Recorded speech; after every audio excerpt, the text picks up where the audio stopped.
அன்பான தோழர்களே, உங்கள் எல்லோருக்கும் ஜீவனவா தமிழ் சார்பில் அன்போடு வரவேற்றுக் கொள்கிறோம். இன்றைக்கு சிங்காரவேல சித்தாந்த பள்ளியின் சார்பில் இன்றைய நிகழ்ச்சி நடைபெறுகிறது. மெய்நிகர் மேடை என்ற முறையில் 522வது மெய்நிகர் மேடையாகவும், தத்துவ உரையாடல் என்ற நிலையில் 104வது உரையாடலாகவும் இது அமைகின்றது. இந்த உரையாடலில் நாம் தொடர்ச்சியாக அண்ணன் முத்துமோகனுடைய இந்திய தத்துவங்களும் தமிழின் தடங்களும் என்ற நூலை அடிப்படையாக வைத்து இந்த உரையாடலை தொடர்ச்சியாக நடத்தி கொண்டிருக்கிறோம். இந்த தொடர்ச்சியான உரையாடலை ஏறத்தாழ 50 உரையாடல்களை நடத்தி தந்த நம்முடைய அருமை தம்பி பேராசிரியர், தத்துவ பேராசிரியர் பெரன்ஸ் சாமுவேல் இன்றைய உரையையும் நடத்தி தருகிறார். இன்றைக்கு அவர் பேசவிருக்கின்ற பொருள் சைவ சித்தாந்தம் தோற்றிரங்களும் சாத்திரங்களும் என்ற அத்தியாயத்தினுடைய 2வது பகுதி. சென்ற மாதமும் இதே பொருண்மையில் பேசினோம். இன்றைக்கு அதனுடைய 2வது பகுதியை பேசவிருக்கிறோம். இந்த நிகழ்ச்சிக்கு தலைமை தாங்குவதற்கு தூய சவேரியார் கல்லூரியிலிருந்து நம்முடைய தமிழ்துறை தலைவரும் நம்முடைய ஜீவானாவா தமிழ் இயக்கத்தோடு மிக நெருக்கமான நேசமும் பாசமும் உள்ள நம்முடைய அருமை பேராசிரியர் இதயராஜா அவர்கள் வந்திருக்கிறார்கள். இசைப்பாடல் தருவதற்கு நம்முடைய அருமை தம்பி, எப்போதுமே பாடுகின்ற போதெல்லாம் நம்முடைய மனங்களை வசீகரிக்கின்ற தம்பி புஷ்பராஜ் வந்திருக்கிறார். தமிழ்தாய் வாழ்த்து பாடுவதற்கு சைமனும், என் நண்பன் சைமனும், அதே போல நிறைவு பாடலை பாடுவதற்கு ஜார்ஜும் தயாராக இருக்கிறார்கள். இன்றைய நிகழ்ச்சியை ஒருங்கிணைக்கப் போவது நம்முடைய அருமை தம்பி ஜார்ஜ் அவர்கள். குமரி மாவட்ட கலை இலக்கிய பெருமன்றத்தினுடைய மாவட்ட துணை செயலாளரும், ஜீவானாவா தமிழ் பண்பாட்டு இயக்கத்தினுடைய இணை இயக்குனருமான அவரை இந்த நிகழ்வை ஒருங்கிணைத்து தரும்படி மிக்க அன்போடு கேட்டுக்கொள்கிறேன்.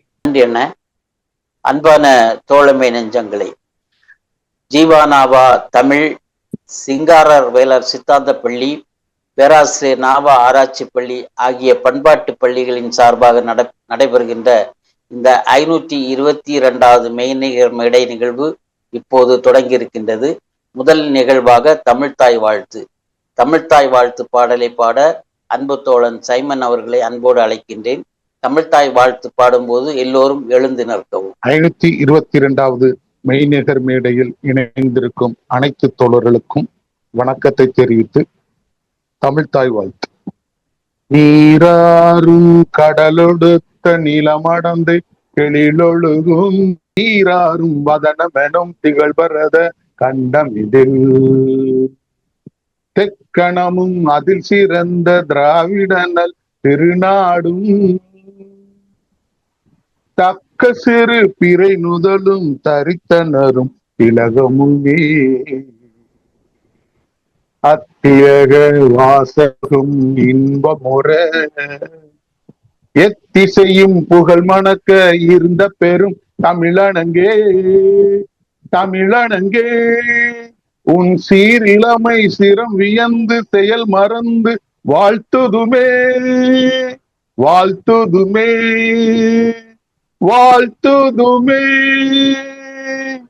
நன்றி தோழர்களே. சைமன் அவர்களே, அடுத்ததாக புத்தர் மொழியை கூற தமிழ்நாடு கலை இலக்கிய பெருமன்றத்தினுடைய மாநில தலைவர் அன்பு அண்ணன் எஸ்.கே. கங்கா அவர்களை அன்போடு அழைக்கின்றேன். அன்பான தோழர்களே, இன்றைய புத்தனுடைய மொழியாக 3 மொழிகளை சொல்லலாம் என்று நினைக்கிறேன். ஒன்று, உணவை அனைவருக்கும் பகிர்ந்து கொடுத்து உண்ணுங்கள். கருணையோடு பிறருக்கு அளிக்கின்ற தான தர்மம் நம்மை கடவுளின் அருகே கொண்டு போய் சேர்க்கும். பிறப்பினால் யாரும் இழிவானவர்கள் அல்ல. அவரவர் நடத்தையே உயர்வையும் தாழ்வையும் உண்டாக்குகிறது. அடுத்தது, யாரும் யாரையும் தூய்மைப்படுத்த முடியாது.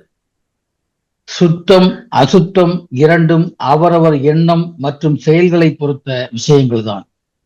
அசுத்தமான ஒருவன் தன்னைத்தானே சுத்தப்படுத்திக் கொள்வதுதான் சரியான வழியாகும். நன்றி. நன்றி அண்ணா. 3 அருமையான புத்தர் மொழியை அழகாக கூறியிருக்கின்றீர்கள். நன்றி.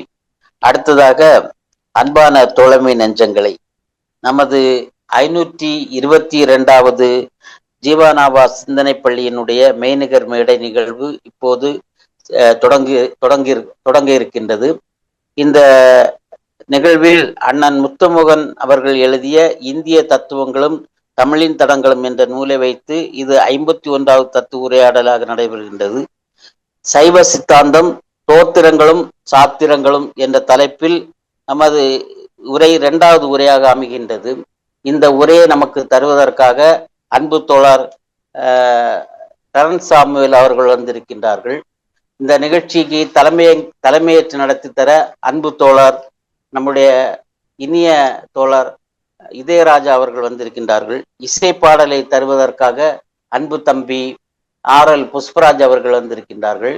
இந்த நிகழ்வில் இணைந்துள்ள SK கங்கா அண்ணன், சைமன் தோழர், சாகரன் தோழர், இதயராஜா தோழர், மோட்டோ ஜி ஸ்டைல் 5Gன்னு சொல்லக்கூடிய ஒரு இணைப்பில் இருக்கின்ற தோழர், வெங்கடசுப்பு தோழர், OPPO CPH 2455 ஒரு தோழர் இருக்கின்றார்கள். அவர்கள் பிரபாகரன் தோழர், புஷ்பராஜ் தோழர், ரவீந்திரன் தோழர், சாகுல் சலீம் தோழர், வரதராஜ பெருமாள் தோழர், சிவகுமார் தோழர், பொன் ஏழுமலை தோழர், டரன் தோழர் ஆகிய அனைவரையும் வரவேற்று முகநூலில் இணைந்திருக்கின்ற அத்தனை தோழமைகளையும் வரவேற்று அன்போடு வணக்கத்தினை தெரிவித்துக் கொள்கின்றேன்.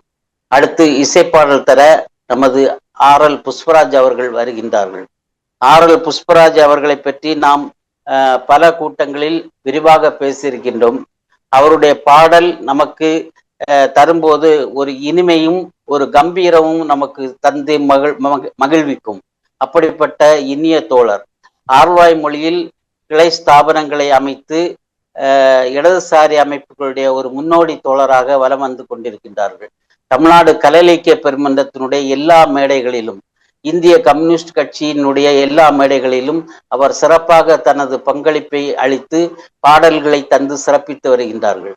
அன்பு தோழர் புஷ்பராஜ் அவர்களை இசைப்பாடல் தர அன்போடு அழைக்கின்றேன்.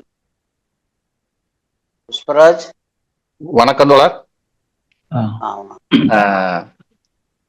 ஜீவானாவா சிந்தனை பள்ளி 522வது மெய்நிகர் மேடையில் இணைந்திருக்கக்கூடிய அத்தனை நல்ல உள்ளங்களுக்கும் மீண்டும் ஒரு முறை வணக்கத்தை சொல்லி, இப்ப சமீபத்தில் நடந்த நீட்டுக்கு எதிரான போராட்டம், டெல்லியில நடந்த நீட்டுக்கு எதிரான போராட்டத்தை இளைஞர்கள் எப்படி தன்னெழுச்சியா எடுத்து போராடி அதுல வெற்றி கண்டாங்க, அந்த நீட்டு தேர்வு சம்பந்தமாக ஒரு சிறிய ஒரு பாடல்.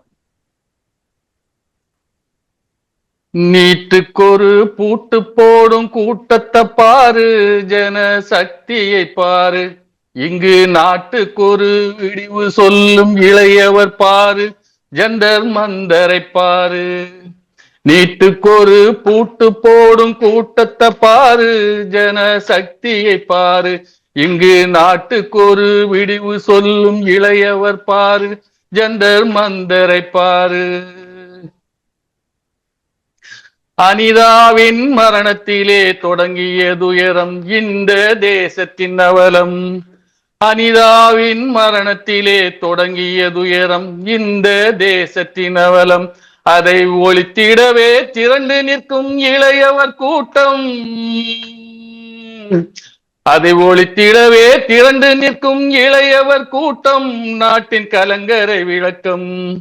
நீட்டுக்கொரு பூட்டு போடும் கூட்டத்தை பாரு, ஜன சக்தியை பாரு, இங்கு நாட்டுக்கொரு விடிவு சொல்லும் இளையவர் பாரு, ஜந்தர் மந்தரை பாரு. ஒழுக்குகளால் ஆனது வா தேசத்தின் கல்வி, அதை இழுக்கென சொல்லி. ஒழுக்குகளால் ஆனது வா தேசத்தின் கல்வி, அதை இழுக்கென சொல்லி. இங்கே திரளுது வா தெருவினிலே மக்களின் சக்தி. திரளுதுவார் தெருவினிலே மக்களின் சக்தி நீட்டை நிறுத்திட சொல்லி நீட்டுக்கொரு பூட்டு போடும் கூட்டத்தை பாரு, ஜன சக்தியை பாரு, இங்கு நாட்டுக்கொரு விடிவு சொல்லும் இளையவர் பாரு, ஜந்தர் மந்தரை பாரு. சிபிஎஸ்இ யுஜிசி நீட்டு தேர்வுகள் இன்னும் பல தகுதி தேர்வுகள், சிபிஎஸ்இ யுஜிசி நீட்டு தேர்வுகள் இன்னும் பல தகுதி தேர்வுகள், இங்கே தேர்வுகளில் பெயர்கள் எல்லாம் லீக் ஆகுது, இங்கு தேர்வுகளில் பேப்பர் எல்லாம் லீக் ஆகுது, கல்வியும் தான் வீக் ஆகுது. நீட்டுக்கு ஒரு பூட்டு போடும் கூட்டத்தை பாரு, ஜன சக்தியை பாரு, இங்கு நாட்டுக்கு ஒரு விடிவு சொல்லும் இளையவர் பாரு, ஜந்தர் மந்தரை பாரு. 1 முதல் 12 வரை நாமளும் படிச்சோம், பரீட்சையில் தேர்ச்சியும் பெற்றோம். 1 முதல் 12 வரை நாமளும் படிச்சோம், பரீட்சையில் தேர்ச்சியும் பெற்றோம். இப்போ தகுதி தேர்வு என்று சொல்லி ஒதுக்க பார்க்கிறான், தகுதி தேர்வு என்று சொல்லி ஒதுக்க பார்க்கிறான், கல்வியை மறுக்க பார்க்கிறான். நீட்டுக்கு ஒரு பூட்டு போடும் கூட்டத்தை பாரு, ஜன சக்தியை பாரு, இங்கு நாட்டுக்கு ஒரு விடிவு சொல்லும் இளையவர் பாரு, ஜந்தர் மந்தரை பாரு. கல்வி இங்கே வணிகமாகி நெடுநாளாச்சு, கடைகளும் பெருகித்தான் போச்சு. கல்வி இங்கே வணிகமாகி நெடுநாளாச்சு, கடைகளும் பெருகித்தான் போச்சு. இப்போ கோச்சிங் சென்டர் கடையும் கூடி கொள்ளையும் ஆச்சு, கோச்சிங் சென்டர் கடையும் கூடி கொள்ளையும் ஆச்சு, பகல் கொள்ளையும் ஆச்சு. நீட்டுக்கு ஒரு பூட்டு போடும் கூட்டத்தை பாரு, ஜன சக்தியை பாரு, இங்கு நாட்டுக்கு ஒரு விடிவு சொல்லும் இளைய நந்தரை பாரு. பள்ளி கல்வி உயர்கல்வி எல்லா கல்வியும் நாட்டின் எல்லா கல்வியும், பள்ளி கல்வி உயர்கல்வி எல்லா கல்வியும் நாட்டின் எல்லா கல்வியும், ஒட்டு மொத்தமாக ஓச்சு புட்டார் பாரு,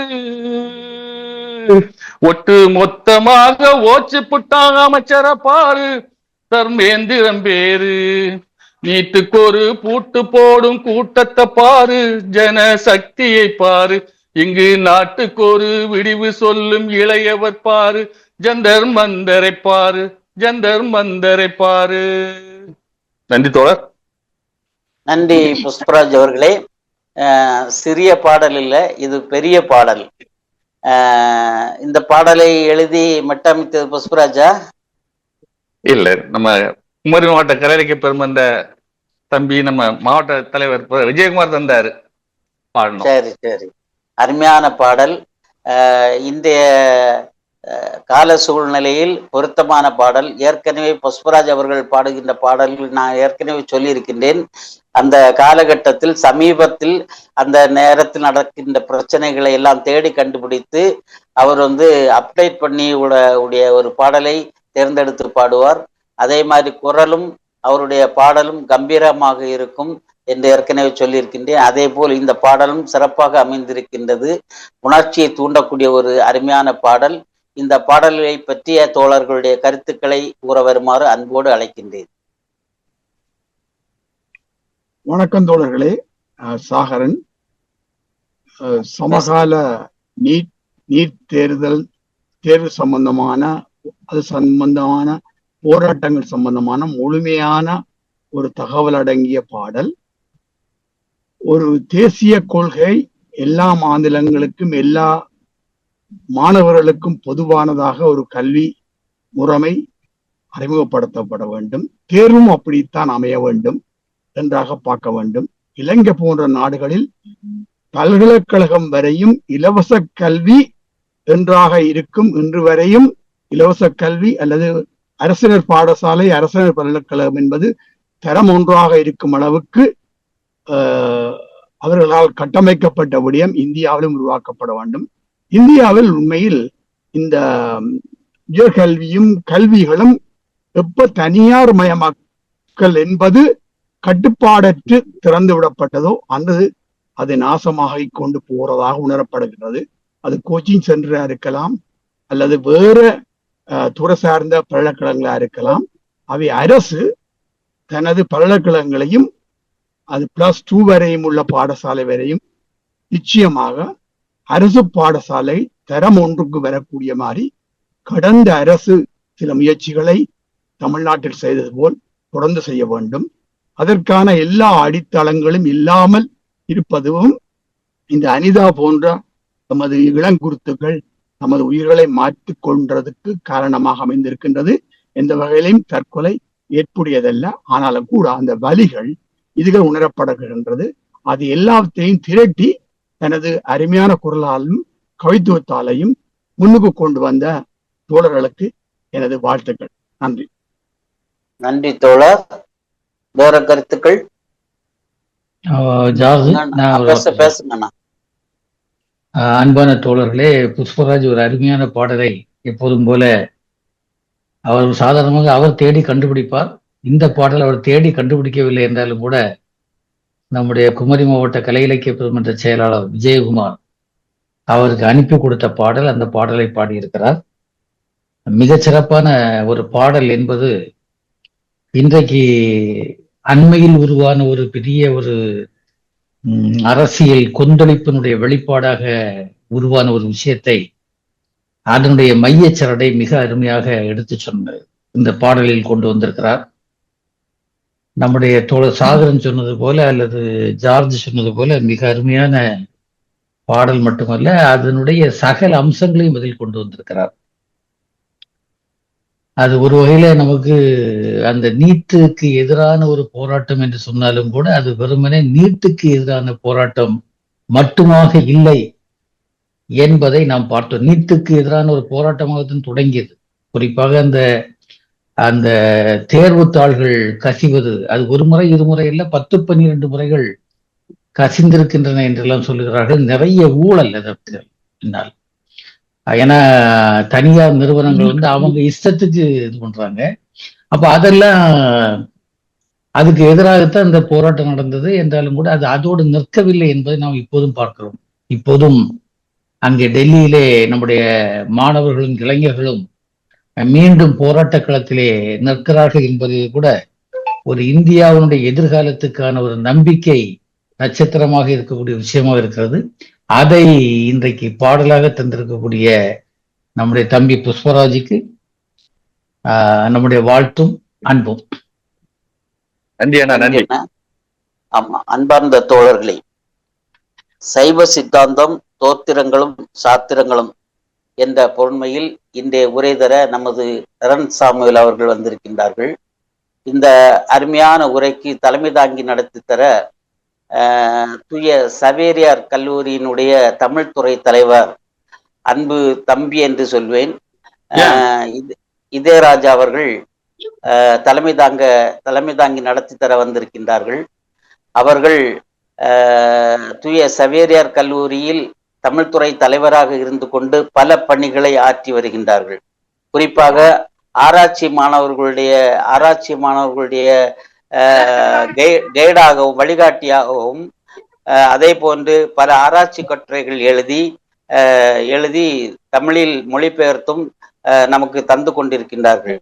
அவர்கள் ஏற்கனவே தமிழ் காலந்தோறும் பதிவும் பார்வையும் என்ற நம்முடைய திராவிடமணி அவர்கள் உரையாற்றக்கூடிய தொடர் உரைக்கு அவர்கள் தலைமை தாங்கி சிறப்பாக நடத்த தந்து கொண்டிருக்கின்றார்கள். அவர்கள் அருமையான ஒரு தமிழ் புலமை பெற்றவர்கள். அவர் உச்சரிக்கக்கூடிய தமிழ் வார்த்தை கேட்கும் போது நமக்கு இனிமையாகவும் அருமையாகவும் இருக்கின்றது. அந்த வகையில் அன்புக்குரிய நமது இதயராஜா தோழர் அவர்களை இந்த நிகழ்ச்சிக்கு தலைமை உரையை வழங்க வருமாறு அன்போடு அழைக்கின்றேன். தோழமை நல் உள்ளங்கள் அனைவருக்கும் என்னுடைய இந்த மாலை நேர வணக்கத்தையும் வாழ்த்துக்களையும் தெரிவித்துக் கொள்கின்றேன். ஜீவா நாவா சிந்தனை பள்ளியினுடைய 522வது தொடர் உரையினுடைய நிகழ்வில் என்னை தலைவராக நியமனம் பண்ணிய நல்ல உள்ளங்களுக்கு என்னுடைய வணக்கங்களை தெரிவித்துக் கொள்கின்றேன். இன்றைய தலைப்பு சைவ சித்தாந்தம் தோத்திரங்களும் சாத்திரங்களும் பகுதி 2 என்னும் தலைப்புல முனைவர் MP டெரன்ஸ் சாமுவேல் அவர்கள் நம்மிடம் ஒரு பேருரையாற்ற இருக்கின்றார். டெரன்ஸ் சாமுவேலுடைய இந்த ஆழமான அந்த நுட்பமான அந்த அறிவினுடைய வீச்சுக்களை அவருடைய உரையில நாம பார்க்க போகிறோம். நண்பர்களே, இந்த அமர்வினுடைய தலைமை பொறுப்பு கொடுக்கப்பட்டிருக்கின்ற போது ஒரு சிற்றுரை கொடுப்பது அந்த ஒரு கொடுக்கக்கூடிய அந்த பேருரைக்கு ஒரு தொடர் சங்கிலியாகவும் ஒரு பொருத்தமானதாகவும் இருக்கும் என்று நம்புகின்றேன். நம்ம ஏற்கனவே இந்த சைவம் மரபை பற்றி சார் ஏற்கனவே பேசியிருக்காங்க, நான் பேசியிருக்கேன். பல்வேறு அமர்வுகள்ல தமிழகத்தினுடைய இந்த இடைக்காலத்தை பற்றி பார்த்திருக்கிறோம். இந்த இடைக்காலம் என்பதுதான் சாத்திரங்களாக இருந்தாலும் சரி, தோத்திரங்களாக இருந்தாலும் சரி, அதனுடைய முதற் காலகட்டம் தோத்திரங்களாகவும் பிற்காலகட்டம் சாத்திரங்களாகவும் அவைகள் கால் கொள்கின்றன. இந்த ஒரு நீண்ட ஒரு சைவ மரபை உருவாக்கக்கூடிய ஒரு பாங்கு என்பது இந்த காலகட்டத்துல தென்படுகின்றது. சோழர்களுடைய காலகட்டத்தில் முதல் காலகட்டத்துல தோத்திரங்களும் அதனுடைய பிற்கால காலகட்டங்கள்ல சாத்திரங்களும் படைக்கப்படக்கூடிய அந்த சூழலை நாம் பார்க்கின்றோம். பொதுவா இந்த தோத்திரங்கள் 27 ஆச்சாரியர்களால் பாடப்பெற்று தொகுக்கப்பட்ட ஒரு நூல் தொகுப்பு என்று சொல்லலாம். சாத்திரங்கள் 14 விதமான சாத்திரங்கள் இருக்கு. மெய்கண்டர் தலைமை தொடங்கி திருக்கடவுவியலூர் தேவநாயனார், திருக்கழிற்றுப்படியார் பாடிய திருக்கடவுர் உய்யவன தேவனார், திருவையலூர் உய்யவன தேவநாயனார் போன்றவர்கள் பல அடியார்கள் இணைந்து இந்த சாத்திரங்களை நமக்கு கொடுத்திருக்காங்க. இந்த 2 பகுதியும் நான் நுணுகி என்னுடைய பார்வையில் பார்க்கின்ற போது ஏறக்குறைய முத்துமோகனுடைய அந்த நூலின் அடிப்படையில் நான் கொஞ்சம் யோசித்து பார்க்கும்போது இது ஒரு ஒற்றை வடிவ நோக்கில் செல்லக்கூடிய ஒரு பாங்கை உருவாக்குவதற்கு அடித்தளம் விடுகின்றது என்று நான் பார்க்கின்றேன். தோத்திரங்கள் வேதத்தினுடைய என்ன சொல்ல வர்றாங்கன்னா, வேதத்தினுடைய ஒரு ஞான சுருக்கத்தை தான் தோத்திரங்கள் பேசுகின்றன என்று சொல்வார்கள். சாத்திரங்கள் ஆகமத்தினுடைய ஒரு ஞான ஒரு பகுதியை, மைய பகுதியை, உள்ளார்ந்த பகுதியை சாத்திரங்கள் வெளிப்படுத்துகின்றன என்று சொல்வார்கள். போன இதுல கூட நம்மளுடைய தோழர் கங்கா சொன்ன ஒரு கருத்துல கூட எனக்கு மாறுபட்ட கருத்து அன்னைக்கு நிலவுது, நான் சொல்லல. முழுக்க முழுக்க சைவ சித்தாந்த மரபை தமிழர் மரபு என்று புனைவுதான் ஒழிய உள்ளார்ந்து அதை நுணுகி பார்த்தோம் அப்படின்னா நிறைய கேள்விகளை நாம் எழுப்பக்கூடிய ஒரு சூழல் தான் இந்த சாத்திரங்கள்ல இடம்பெறுவதை நான் பார்க்கின்றேன். கட்டுமான அமைப்பினுடைய புறத்தோற்றம் ஒரு வேளாளர் மரபினால் கட்டமைக்கப்பட்ட, மெய்கண்டாரால் கட்டமைக்கப்பட்டு ஒரு உருவாக்கத்தை அது கட்டினாலும் நாம் கேள்வி எழுப்புகின்ற போது பல பதில்களை தமிழ் நிலையிலிருந்து பெற முடியாது. ஏன்னா நான் முதல்ல சொன்ன மாதிரி தோத்திரங்கள் என்று சொல்லக்கூடிய ஞானசம்பந்தனுடைய அந்த நாயன்மார்களுடைய அந்த பகுதி தலங்களுடைய பெருமையும் இறைவனுடைய பெருமையையும் அடியார்களுடைய பெருமையும் சுட்டி காட்டக்கூடிய பாங்கில் அது செல்லும். சாத்திரங்கள் அருவ நிலைக்கு போகும். தோத்திரங்களை உருவ நிலையில் நாம் யோசித்தோமானால் சாத்திரங்களை அருவ நிலைக்கு ஒரு விடை காண வேண்டும். அந்த விடையை தமிழ்ல ஏற்படுத்தி தர வேண்டும் என்பதை உள்ளே வைத்து கொண்டுதான் இந்த கட்டுமானத்தினுடைய கட்டமைப்பு உருக்கொள்கின்றதோ என்று ஒரு கேள்வி நமக்குள்ளே கேட்டுக்கொள்ளலாம். இப்ப சமய குறவர், சந்தான குறவர், இந்த 2 பேர்களை நம்ம பார்த்தோம் அப்படின்னா ஒரு விதமான ஒரு குரு சிஷிய பாரம்பரிய முறையை உருவாக்கும். வெளியே பார்த்தோம் அப்படின்னா எல்லா சமூகத்தை சார்ந்தவர்களும் உள்ளே இருப்பது மாதிரி கட்டமைக்கக்கூடியதா இருக்கும். சமயக்குறவர் நமக்கு தெரியும். சமயக்குறவர்கள் தோத்திர பாடலினுடைய முன்னோடிகள். சந்தான குறவர்கள் சாத்திரங்களினுடைய வழிமரபினர். பொதுவா சந்தானம் என்றால் ஒரு மரபை குறிப்பதை அதனுடைய சொல்லினுடைய பொருள் நமக்கு உணர்த்துகின்றது. அந்த மரபு எந்த மரபு? ஆண் வாரிசு அடிப்படையில் அமைந்த ஒரு ஆண் ஆதிக்கத்தினுடைய வர்க்கத்தின் அடிப்படையில் தான் அந்த மரபானது உள்ளே வருவதை நாம் பார்க்கின்றோம். இது ஒரு கேள்வி. ரெண்டாவது நம்ம பார்த்தோம் அப்படின்னா, இந்த சைவ சித்தாந்த சாஸ்திரங்கள் அத முத்துமோகன் சார் கூட சுட்டி காட்டியிருப்பாங்க.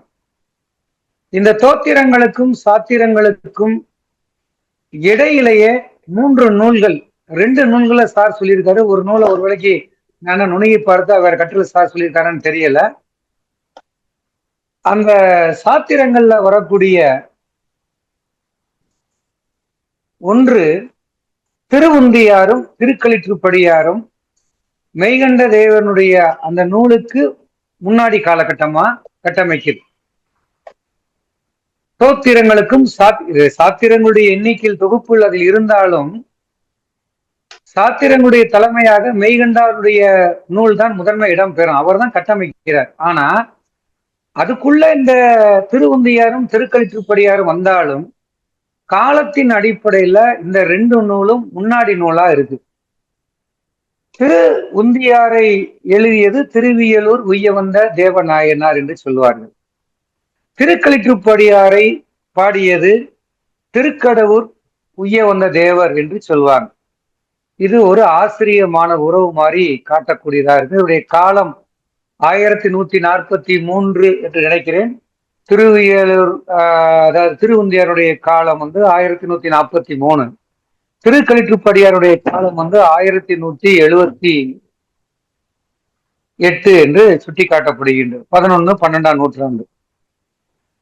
இப்ப இந்த நூல்ல பார்த்தோம் அப்படின்னா மற்ற சாத்திரங்களுக்கும் அதுக்கும் ஒரு சின்ன வித்தியாசம் இருப்பதை நான் பார்த்தேன்.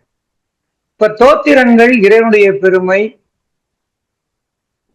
கோயில் பெருமை, அடியார் பெருமை, இப்படி ஒரு விஷயங்களை சொல்லுது. கதை போக்கிலும் சரி அல்லது உணர்ச்சிகரமாக பக்தியின் போக்கில் சொன்னாலும் சரி.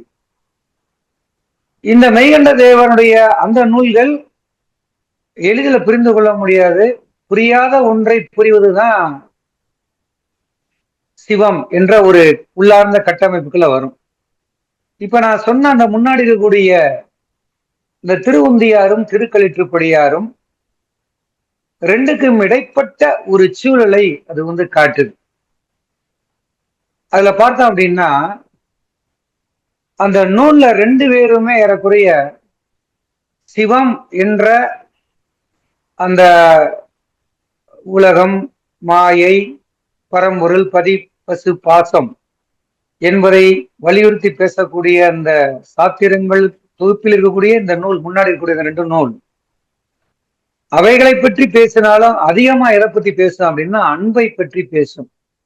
அன்பு எந்த அன்பு என்பதை நுனியை பார்த்தோமானால் ஒரு குழுமை இருக்கக்கூடிய ஒரு கூட்டமைப்பை உருவாக்கக்கூடிய ஒரு அன்பை சுட்டி காட்டும். இது ஒரு விதத்துல நமக்கு ஒரு பிரதி மாதிரி தெரியும். சமணர்கள் எப்படி ஒரு சங்கம் என்ற ஒரு அமைப்பை கட்டமைத்தார், அதை முத்துமோகன் சுட்டி காட்டுறார். அதே மாதிரி இவர்கள் ஒரு அடியார் குலம், தொண்டர் குலம் அப்படின்னு ஒரு குலத்தை அன்பால் கட்டமைக்கக்கூடிய ஒரு சூழல்ல இந்த நூல் சுட்டி காட்டிக் கொண்டே போகும். அதுக்கடுத்து வரக்கூடிய மற்ற 12 தத்துவ நூல்களும் நாம புரிந்தும் புரியாமலும் படித்தும் படிக்காமலும் பலவிதமா நுணுகி பார்த்தாதான் அதனுடைய பொருளை நாம புரிந்து கொள்ள முடியும். அப்ப நமக்கு ஒரு கேள்வி எழுகின்றது. தோத்திரங்களுக்கும் சாத்திரங்களுக்கும் இடையில் இணைப்பாக இருக்கக்கூடிய, ஆனா இந்த மெய்கண்டர் இந்த இவங்க 2 பேரையும் பெரிதாக அவங்கள ஏற்றுக்கொள்ளவில்லை என்றுதான் அதை பற்றி உள்ள ஆராய்ச்சி கட்டுரைகளில் நான் பார்த்தேன். அப்ப இந்த ஒரு வினாவை நாம் எழுப்பி பார்த்து இதற்குரிய விடையை நாம தான் தோண்டி பார்க்க வேண்டும். 2வது பார்த்தோம் அப்படின்னா இந்த 2 நூல்கள் உள்ளடக்கிய அந்த 14 சாத்திரங்கள்ல ஒரு நூல் இதற்கு முன்னாடி தோன்றிய நூல் விடுபட்டிருக்கு. ஞானமிர்தம் என்ற ஒரு நூல் விடுபட்டிருக்கு. 12ஆம் நூற்றாண்டை சேர்ந்த ஒரு நூல்.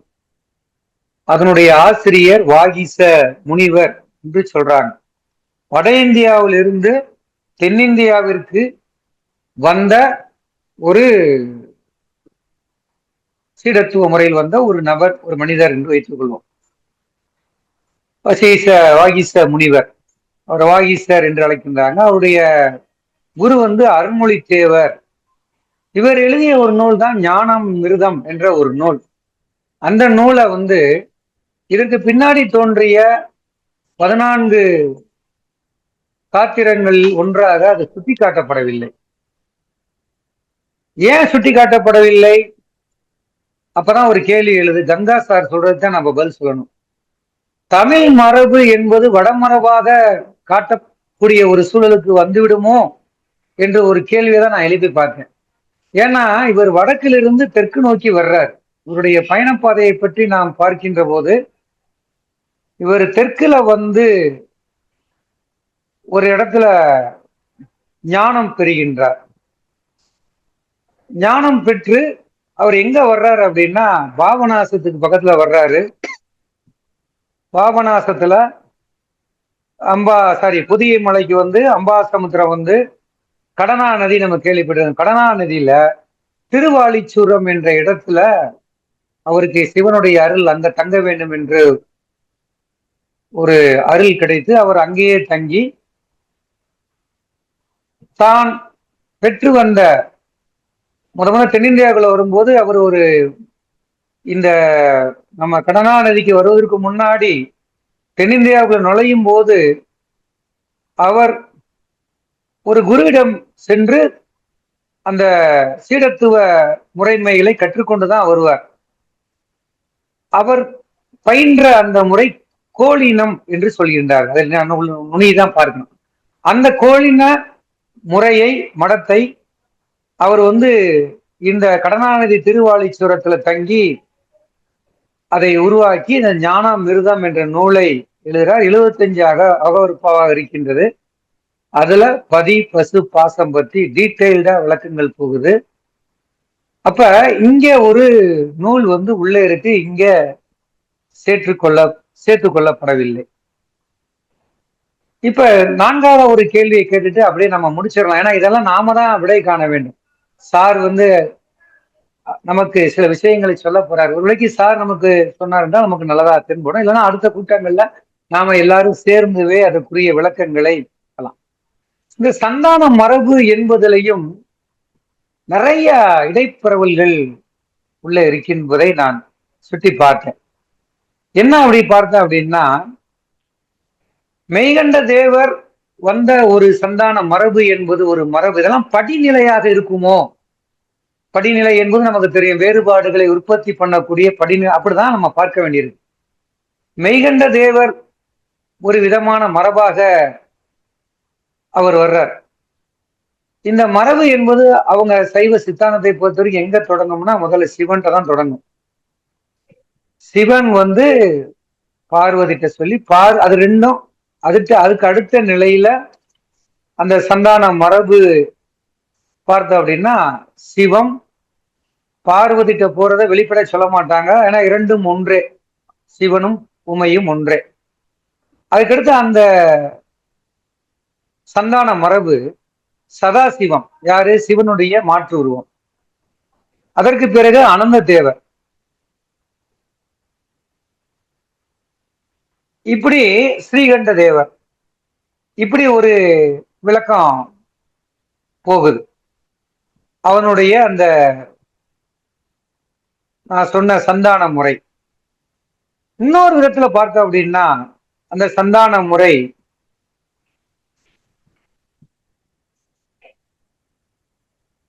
சிவன்கிட்ட இருந்து நந்தியும், நந்திட்ட இருந்து சனத்குமாரரும், சனத்குமார்ட்டு சத்திய ஞான தரிசினியும், அவர்கிட்ட இருந்து பரஞ்சோதியும் பெறுவாங்க.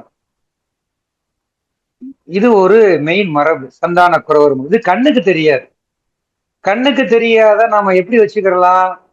சித்தாந்த மாதிரியே வச்சுக்கலாம், சைவ சித்தாந்த மாதிரி தெரியும்.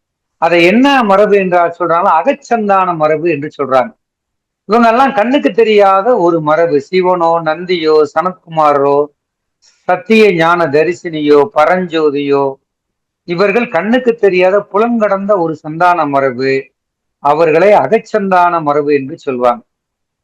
புறச்சந்தான மரபு என்று பார்க்கின்ற போது இந்த பரஞ்சோதி தான் நமக்கு மெய்கண்டாருக்கு தலைவர் குரு. பரஞ்சோதி பூவுலகம் வந்து பரஞ்சோதி மெய்கண்டார் அறிந்து அதற்கு பிறகு உமாவதி, மறைஞான தேசிகர், இப்படி வரிசையாக போகக்கூடிய புறச்சந்தானம் என்று வரக்கூடிய நிலைப்பாடுகாக வருது. இப்ப நம்ம பார்த்தோம் அப்படின்னா அந்த சந்தானக்குற ஒரு மரபும் அவங்க கட்டமைக்கக்கூடிய இந்த சோத்திரம், சாத்திரம், அந்த விடயங்களும் எல்லாமே ஒரு படிநிலையை அவங்க ஏற்கனவே ஏற்படுத்துறாங்க. சந்தான மரபு என்று வருகின்ற போதே முதல்ல உமையும் சிவனும் இருக்கக்கூடிய மரபு ஒன்றாக காட்டக்கூடிய ஒரு சூழல்ல வைப்பதை நாம் பார்க்கின்றோம். அதற்கு பிறகு சிவன் இருந்து சதாசிவம், ஆனந்த தேவர், ருத்ரர், ஸ்ரீகண்ட ருத்ரர். ருத்ரர் என்பது சிவனுடைய ஒரு, நம்ம வேதத்துல இருக்குல வரக்கூடிய ஒரு மாற்று உருவம். இது எல்லாமே கண்ணுக்கு தெரியாத ஒரு பாரம்பரிய ஒரு சந்தான மரபை காட்டுது. அப்போ அதுக்கு பிறகு சிவன் வந்து சனத்குமாருக்கு சொல்லி, அதாவது நந்திக்கு சொல்லி, நந்தி வந்து சனத்குமாருக்கு சொல்லி, சனத்குமார் சத்திய ஞான தரிசினி சொல்லி, சத்திய ஞானி பரஞ்சோதிக்கு சொல்லி, இது அதுக்கடுத்த ஸ்டேஜ்ல புலன் கடந்த ஸ்டேஜா நிக்குது.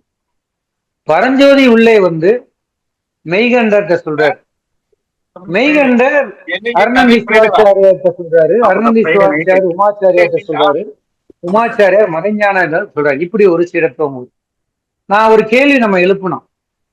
இந்த ஞானாமிர்தத்தை எழுதிய வாகீச முனிவர் இன்னொரு சீடத்துவ முறையில அவர் வந்து பயணிக்கின்றார். அவர் பார்த்தோம் அப்படின்னா அவருடைய அந்த அடுக்குமுறை எப்படின்னு சொல்லி பார்த்தோம்னா,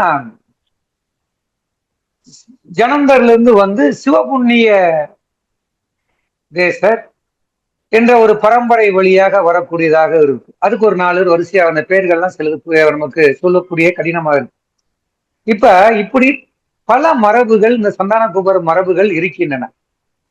ஆனால் நம்ம சைவ சித்தாந்தத்தை நாம் பார்க்கின்ற போது மெய்கண்டாரனுடைய அடிப்படையில் வரக்கூடிய அருளந்தி சிவாச்சாரியர், மறைஞான தேசிகர், உமாபதி சிவாச்சாரியார், இந்த மரபை வலியுறுத்தி இந்த சாத்திரங்கள் கட்டமைக்கப்படுகின்றன. அப்ப பல கேள்விகளை நாம் இதற்குள்ள நுணுகி பார்க்கும் போது நான் ஏற்கனவே சொன்ன மாதிரி ஏதோ ஒரு விதத்துல தமிழ் மொழி புறக்கட்டமைப்பாக இருந்தாலும் உள்ளார்ந்த கட்டமைப்பாக இருக்கக்கூடியது அவங்களுடைய வேதமும் ஆகமும் தான். இன்னும் ஒன்றை மட்டும் சொல்லி நான் முடிச்சிடுறேன். என்ன அப்படின்னா, இந்த சாத்திரங்கள்ல நம்ம பேசக்கூடிய பதி பசு பாசம் அந்த நிகழ்வு வந்து எதுக்கு விட தருது அப்படின்னா, அவங்க பிறப்பை அடிப்படையா வைத்து 4 விதமான பக்தி முறையை சொல்லக்கூடிய சரியை, கிரியை, யோகம், ஞானம்.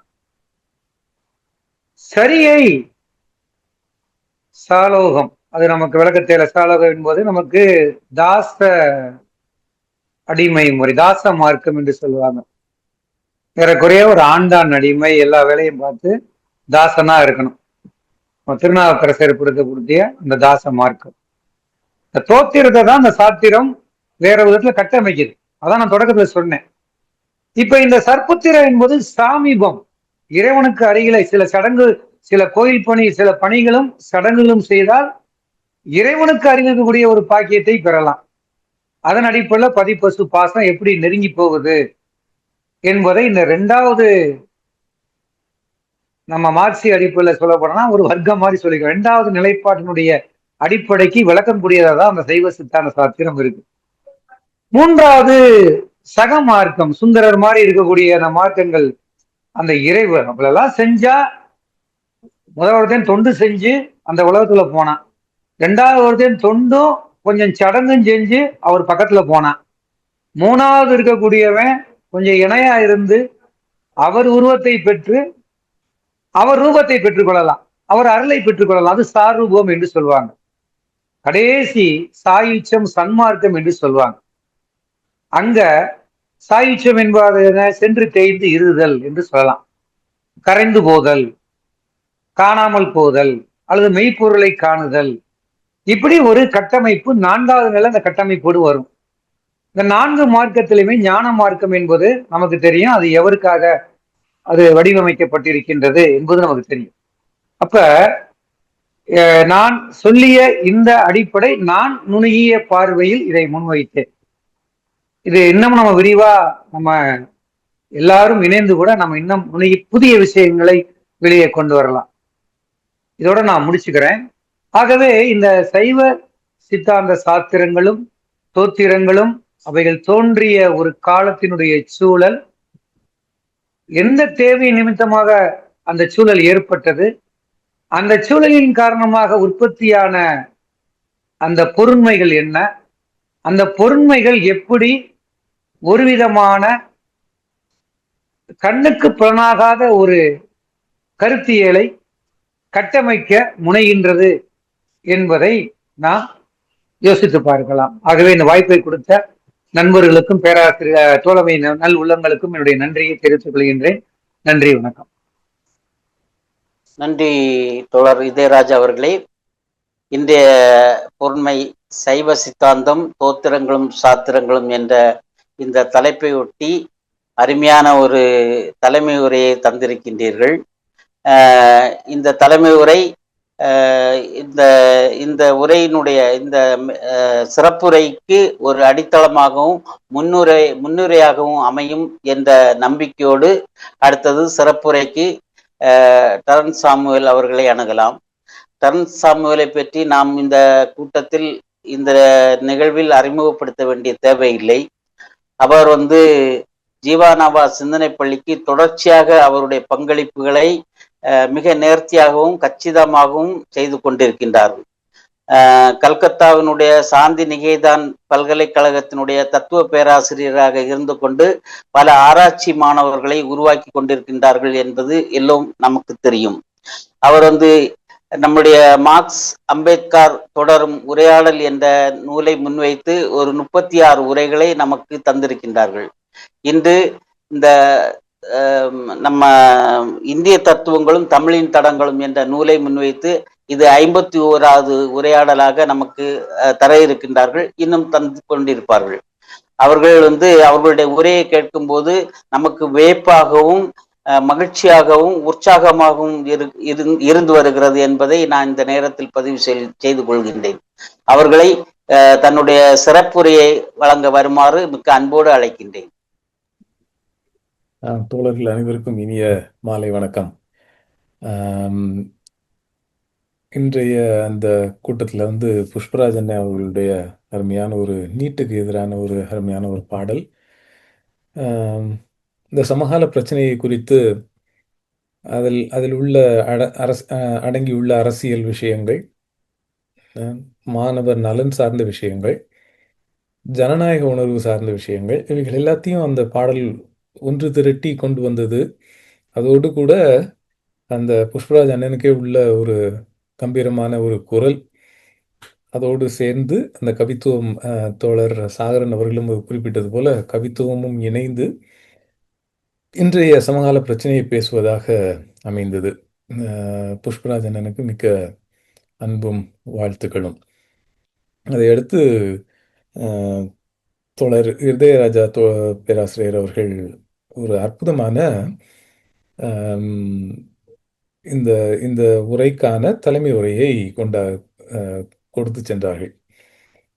அது சிற்றுரை, இது நான் பேருரை அப்படின்றதெல்லாம் நான் எடுத்துக்க முடியல. ஏன்னா அவர்கள் கொடுத்த அந்த நல்ல ஒரு தொடக்கம் என்பது மிக அற்புதமான தொடக்கம். அது ஒரு பேருரை என்று தான் நான் கொள்ளுவேன், கண்டென்ட்டை பொறுத்த மட்டில்.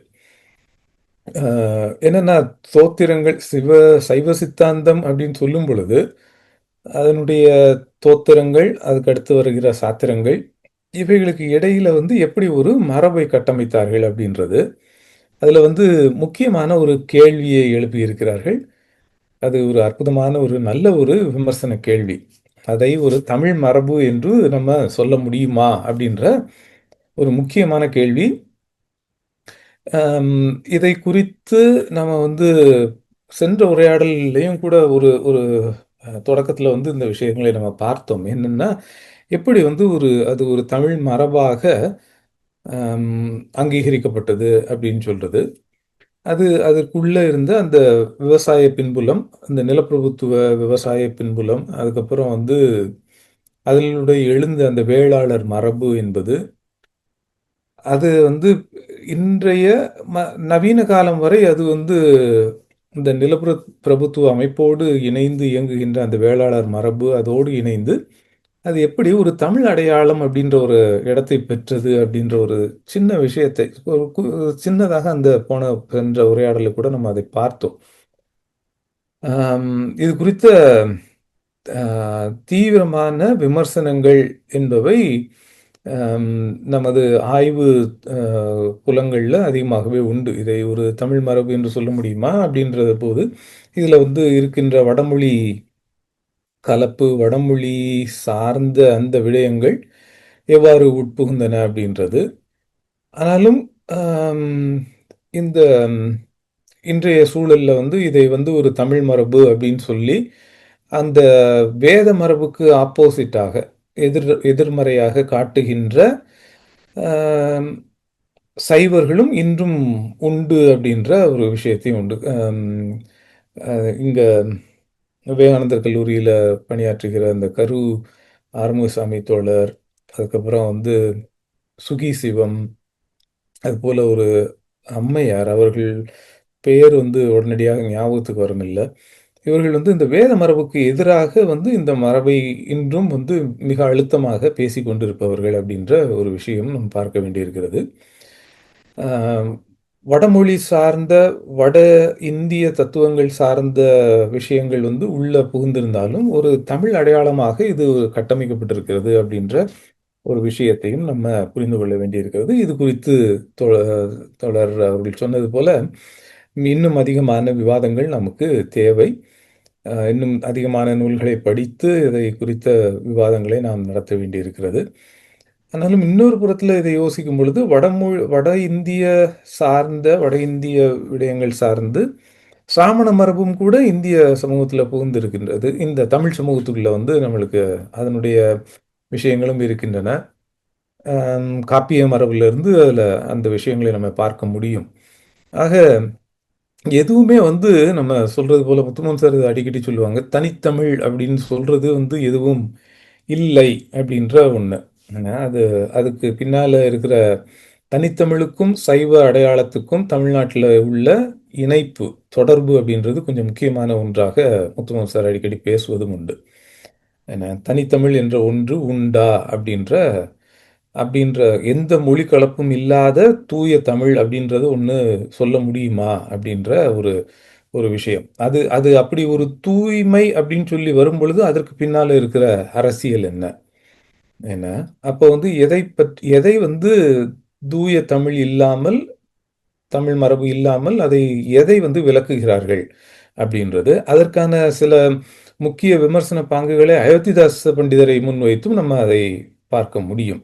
என்ன எப்படி வந்து நச்சுத்தமிழ் அப்படின்ற ஒரு விஷயம், இவைகள்லாம் வந்து அவர் வந்து எப்படி வந்து தமிழ் மரபுன்னா இந்த மொழி பேசினா தான், இந்த குறிப்பிட்ட வகையான மொழி பேசினால் அது ஒரு தமிழ் மரபு அப்படின்ற மாதிரி நிறைய இந்த இந்த இடத்துல இருந்து என்னன்னா பேராசிரியர் இதயராஜா கேட்ட கேள்வியை ஒட்டி இந்த அத்தனை விஷயங்களும் மனசுக்குள்ள மடமடன்று வந்தன. அதை வைத்துதான் இந்த கருத்துக்களை நான் சொல்ல விரும்புகிறேன். இது குறித்த விமர்சன பார்வைகள் மிக அதிகம் உண்டு. இது குறித்து முத்துமன் சார் நிறைய பேசி இருக்கிறார்கள், நான் கேட்டிருக்கிறேன். அதே போல இன்னொரு சில முக்கியமான விடயங்களையும் வந்து எப்படி வந்து பேராசிரியர் இதயராஜா அவர்கள் குறிப்பிட்டு சென்றார்கள் அப்படின்றதையும் சுட்டிக்காட்ட விரும்புகிறேன். என்ன அப்படின்னா, இந்த 2 சாத்திரங்களுக்கு முந்திய நிலையில் அறியப்படுகின்ற இந்த ஞானாமிர்தம், வாகீஸ்வர முனிவரால் எழுதப்பட்ட ஞானாமிர்தம் அப்படின்றது, அது எப்படி வந்து வடமொழி வட இந்திய தொடர்புடையது அப்படின்னு சொல்றது, அதுக்குள்ள வந்து பதி பசு பாசம் அப்படின்ற விடயங்கள் வந்து குறிப்பிடப்பட்டிருக்கின்றன அப்படின்ற ஒரு விஷயம். ஆனால் திருவுந்தியார் திருக்களிற்றுப்படியார் அப்படின்னு வரும்பொழுது இவைகள் வந்து பதி பசு பாசம் என்பது இன்னும் தெளிவாக ஆகவில்லை. இன்னும் தெளிவாக பிற்கால அந்த மெய்யியல், சைவ சித்தாந்த மெய்யியல் அப்படின்னு சொல்லும் பொழுது இவை எவ்வளவு தெளிவாக குறிப்பிடப்பட்டனவோ அந்த அளவுக்கு இங்க வந்து இந்த தத்துவ கட்டமைப்பு அப்படின்றது ரொம்ப என்ன தெள்ள தெளிவாக இல்லை அப்படின்ற ஒரு விஷயத்தை பார்க்க முடிகிறது. அதே போல தோத்திர மரபை வந்து இன்னும் வந்து தோத்திர மரபுக்கும் சாத்திர மரபுக்கும் இடையில வந்து வர்றதுனால தோத்திர மரபினுடைய கூறுகள் இன்னும் அதிகமாக இருக்கின்றன. ஏறக்குறைய அன்பு, இந்த உள்ளம் உருகுதல் அப்படின்ற விஷயங்கள் எல்லாமே தோத்திர மரபை சார்ந்து வருகிற விஷயங்கள். இவைகளில் வந்து இந்த முதல் 2 சாத்திரங்களாக அறியப்படுகின்ற திருவுந்தியாரிலும் திருக்களிற்றுப்படியாரிலும் ரொம்ப அதிகமாகவே இருக்கின்றன. தத்துவ போக்கு, தத்துவமாக்குதல், அந்த தோத்திர பாடல்களில் இடையில் கிடக்கின்ற விடயங்களை ஒன்று தொகுத்து ஒரு மரபாக்குதல் அப்படின்ற ஒரு தீவிரமான ஒரு அணுகுமுறை என்பது இங்க இல்லை அப்படின்ற ஒரு விஷயத்தையும் புரிய முடிகிறது. இந்த பகுதியில வந்து இன்றைய உரையாடல்ல நம்ம இந்த திருவுந்தியார் திருக்களிற்றுப்படியார் என்று மெய்கண்ட சாத்திரங்களின் முதல் 2 சாத்திரங்களாக அறியப்படுகின்ற அந்த 2 நூல்களை குறித்த விசாரணையை முத்துமோகன் சார் இந்த பகுதியில் மேற்கொள்கிறார்கள். இதுல வந்து என்னன்னா, இந்த பகுதி ஒரு அற்புதமான ஒரு பகுதியாக நான் ஒரு ஒரு ஒரு கதைக்கு உள்ள வடிவம் என்ன இல்லையா? இந்த கதை அப்படின்றதுக்கு ஒரு வடிவம் இருக்கும். என்ன அப்படின்னு சொன்னா, முதல்ல வந்து அந்த கதையினுடைய பாத்திரங்களை வந்து விளக்குதல், ஒவ்வொன்றா சொல்லிட்டு வர்றது. அப்புறம் பாத்திரங்களுக்கு இடையிலான உறவுகள் அப்படின்றது. அதுக்கப்புறம் வந்து அந்த உறவுகள்ல இருந்து சிக்கல்கள் உருவாகுதல் அப்படின்றது. அந்த சிக்கல்கள் வந்து அப்புறம் கடைசியில முடிச்சு அவிழ்க்கப்பட்டு கதை முடிவது அப்படின்றது. இந்த ஒரு துணி வந்து இந்த பகுதிக்குள்ள ஒரு 8 பக்கத்துக்குள்ள ரொம்ப அற்புதமான ஒரு இடமாக இது அமைகிறதாக எனக்கு தோணுது. என்ன அப்படின்னு சொன்னா, முதல் பகுதியில வந்து இந்த பகுதியினுடைய இந்த நூலினுடைய இந்த பகுதியில முதல் பகுதியில வந்து இந்த திருவுந்தியார் திருக்களிற்றுப்படியார் குறித்த சில விளக்கங்கள், வரலாற்றில் எந்த இடத்துல அவைகளை வைக்க முடியும் அப்படின்ற ஒரு பார்வை. அதற்கு பின்பதாக அந்த திருவுந்தியார் திருக்களிற்றுப்படியார் என்று சொல்லப்படுகிற இந்த முதல் 2 சாத்திர நூல்களில் சொல்லப்படுகின்ற முக்கிய விடயங்கள் என்ன, அதுலேயும் குறிப்பாக இந்த இறைவனுக்கும் உயிர்களுக்கும் இடையிலான உறவு அப்படின்ற ஒரு இடத்த வந்து மையப்படுத்தி அந்த உறவு நிலை அப்படின்றது எப்படி அப்படின்றதுக்கான நிறைய விளக்கங்கள் கொடுக்கப்படுகிறது. அப்புறம் வந்து இந்த விளக்கங்களுக்கு வந்து தத்துவபூர்வமாக எப்படி புரிந்து கொள்வது, அதுவும் இன்னும் குறிப்பாக அந்த சமூக வரலாற்று பொருண்மை என்ற ரீதியில் இந்த விளக்கங்களை நம்ம எப்படி புரிந்து கொள்வது அப்படின்றது. கடைசியில இப்படி வந்து இந்த உயிர்களுக்கும் இறைவனுக்கும் இடையிலான உறவு அப்படின்றது இப்படியான உறவு, தொண்டர் உறவு, அடித்தொண்டர் உறவு, தொண்டர் அடிப்பொடி அப்படின்ற உறவு, இப்படிலாம் வரும்பொழுது இதற்கு உள்ள மறைந்து கிடக்கின்ற அந்த நிலப்பிரபுத்துவ சமூகம் சார்ந்த அந்த தத்துவங்கள் என்பவை இங்கு எவ்வாறு இறைவன் உயிர்கள் அப்படின்ற ஒரு உறவு நிலையில எப்படி வந்து இந்த நிலப்பிரபுத்துவ அமைப்புக்கான ஒரு தத்துவம் என்பது ஆண்டானுக்கும் அடிமைக்கும் இடையிலான உறவு என்பது எவ்வாறு தத்துவ நிலைப்படி நிலைப்படுத்தப்படுகிறது அப்படின்ற ஒரு விஷயத்தோடு இந்த கட்டுரை இந்த பகுதி முடிகிறது. ஒரு 8 பக்கங்கள். இதுல இத வந்து இன்றைய இந்த உரையாடல மட்டும் முடித்து விட முடியும் அப்படின்னு சொல்லி நினைக்கல. தொடர்ந்து அடுத்த உரையாடலும் இது குறித்து சில விஷயங்களை நம்ம பேசலாம். நம்ம போன உரையாடலில் நம்ம பார்த்தது போல இந்த பன்னிரு திருமுறைகள் திருமறைகள் திருமுறை அப்படின்னு சொல்லும் பொழுது வந்த அந்த விடயங்கள் இதை முதல் பகுதியில் போன உரையாடலில் நம்ம பார்த்தோம். எப்படி ஒரு முறைப்படுத்துதல் என்பது அங்கு நடக்கிறது அப்படின்றது. இந்த முறைப்படுத்துதலின் மூலமாக ஒரு சைவ மரபு அப்படின்ற ஒன்றை உருவாக்குதல் அப்படின்ற ஒரு விஷயமும் நடக்கிறது அப்படின்றதையும் நம்ம பார்த்தோம் போன உரையாடல்ல. இந்த உரையாடல்ல மெய்கண்ட சாத்திரங்கள் 14 அப்படின்னு சொல்ற விஷயத்த போன உரையாடல்ல பார்த்தோம். அந்த மெய்கண்ட சாத்திரங்களினுடைய முதல் 2 சாத்திரங்களாக அறியப்படுகின்ற திருவுந்தியார், திருக்களிற்றுப்படியாரை குறித்து இந்த உரையாடல்ல நம்ம பார்க்க இருக்கிறோம். இந்த பேராசிரியர் இதயராஜா அவர்கள் சொன்னது போல இந்த 2 சாத்திரங்களும் திருவுந்தியாரும் திருக்களிற்றுப்படியாரும் இரட்டை சாத்திரங்கள் அப்படின்னு சொல்லி சொல்லப்படுகின்றன. ஏன் அப்படின்னு சொன்னா, இதனுடைய ஆசிரிய மாணவ உறவு அப்படின்னு சொல்ற அந்த இடத்துல இருந்து இந்த 2 சாத்திரங்களும் இரட்டை சாத்திரங்கள் என்று சொல்லப்படுகின்றன அப்படின்ற விஷயமும் பேராசிரியர் இதயராஜா அவர்கள் இதை குறிப்பிட்டார்கள். இது குறித்து அது ஏன் அப்படின்னு சொன்னா, திருவுந்தியாரின் ஆசிரியர் அப்படின்னு சொல்லி அறியப்படுபவர் திருவியலூர் உய்ய வந்த தேவர் என்பவர் திருவுந்தியாரினுடைய ஆசிரியர். திருக்களிற்றுப்படியார் அவருடைய ஆசிரியர் யாரு அப்படின்னு சொன்னா, இந்த திருவியலூர் உய்ய வந்த தேவரனுடைய மாணவரான திருக்கடவூர் உய்ய வந்த தேவர் என்று அறியப்படுபவர். ஆக இதுக்குள்ள இந்த ஆசிரிய மாணவ உறவு இருக்கிறது, அதில் ஒரு நீட்டிப்பு இருக்கிறது என்பதால அந்த திருவுந்தியார் பேசுகிற விஷயத்தை நீட்டித்து அதற்கு இடையில தொடர்புகள் இருக்கின்றன என்று சொல்லப்படுவதனால இதுவை இரட்டை காப்பியம், இரட்டை சாத்திரங்கள் என்று அழைக்கப்படுகின்றன அப்படின்றது. அதே போல காலம் அப்படி சொல்லும் பொழுது நம்ம தலைமை உரையிலேயே பேராசிரியர் இதயராஜா அவர்கள் அதை குறிப்பிட்டார்கள். இது தோத்தர காலத்துக்கும் பின்னால மெய்கண்ட தேவர் காலத்துக்கும் இடைப்பட்ட சாத்திரங்கள் மிக கராராக தொகுக்கப்பட்ட அந்த காலகட்டத்திற்கும் இடைப்பட்ட ஒரு காலகட்டத்தில் இது இருக்கிறது. இதை குறித்து சீசு மணி அவர்கள் குறிப்பிட்ட சில விஷயங்களையும் இந்த பகுதியில் முத்துமோகன் சார் குறிப்பிடுகிறார்கள். அதே போல பேராசிரியர் சொன்னது போல இந்த திருவுந்தியார் திருக்களிற்றுப்படியார் அப்படின்னு சொல்லும் பொழுது இன்னும் கொஞ்சம் லகுவாக நம்ம வாசிக்கிறதுக்கு புரிந்து கொள்வதற்கு லகுவாக இருக்கின்றது. அது பின்னால வரும் பொழுது ரொம்ப கராராக அடர்த்தியாக ரொம்ப ஒரு புரிந்தும் புரியாமலும் என்பது போல அது விளக்க உரைகள் அதற்கான அதுக்கு சமய வல்லுநர்களுடைய அந்த விதமான விளக்க உரைகள் இல்லாமல் அதை புரிந்து கொள்வது கடினம் அப்படின்ற ஒரு இடமும் அதில் இருக்குது அப்படின்றது. ஆனால் இந்த 2 நூல்களுக்கும் அந்த வித தன்மை அப்படின்றது இல்லை அப்படின்றதையும் பார்க்க முடிகிறது. சரி, இது இந்த நூல்களை குறித்த விஷயம்.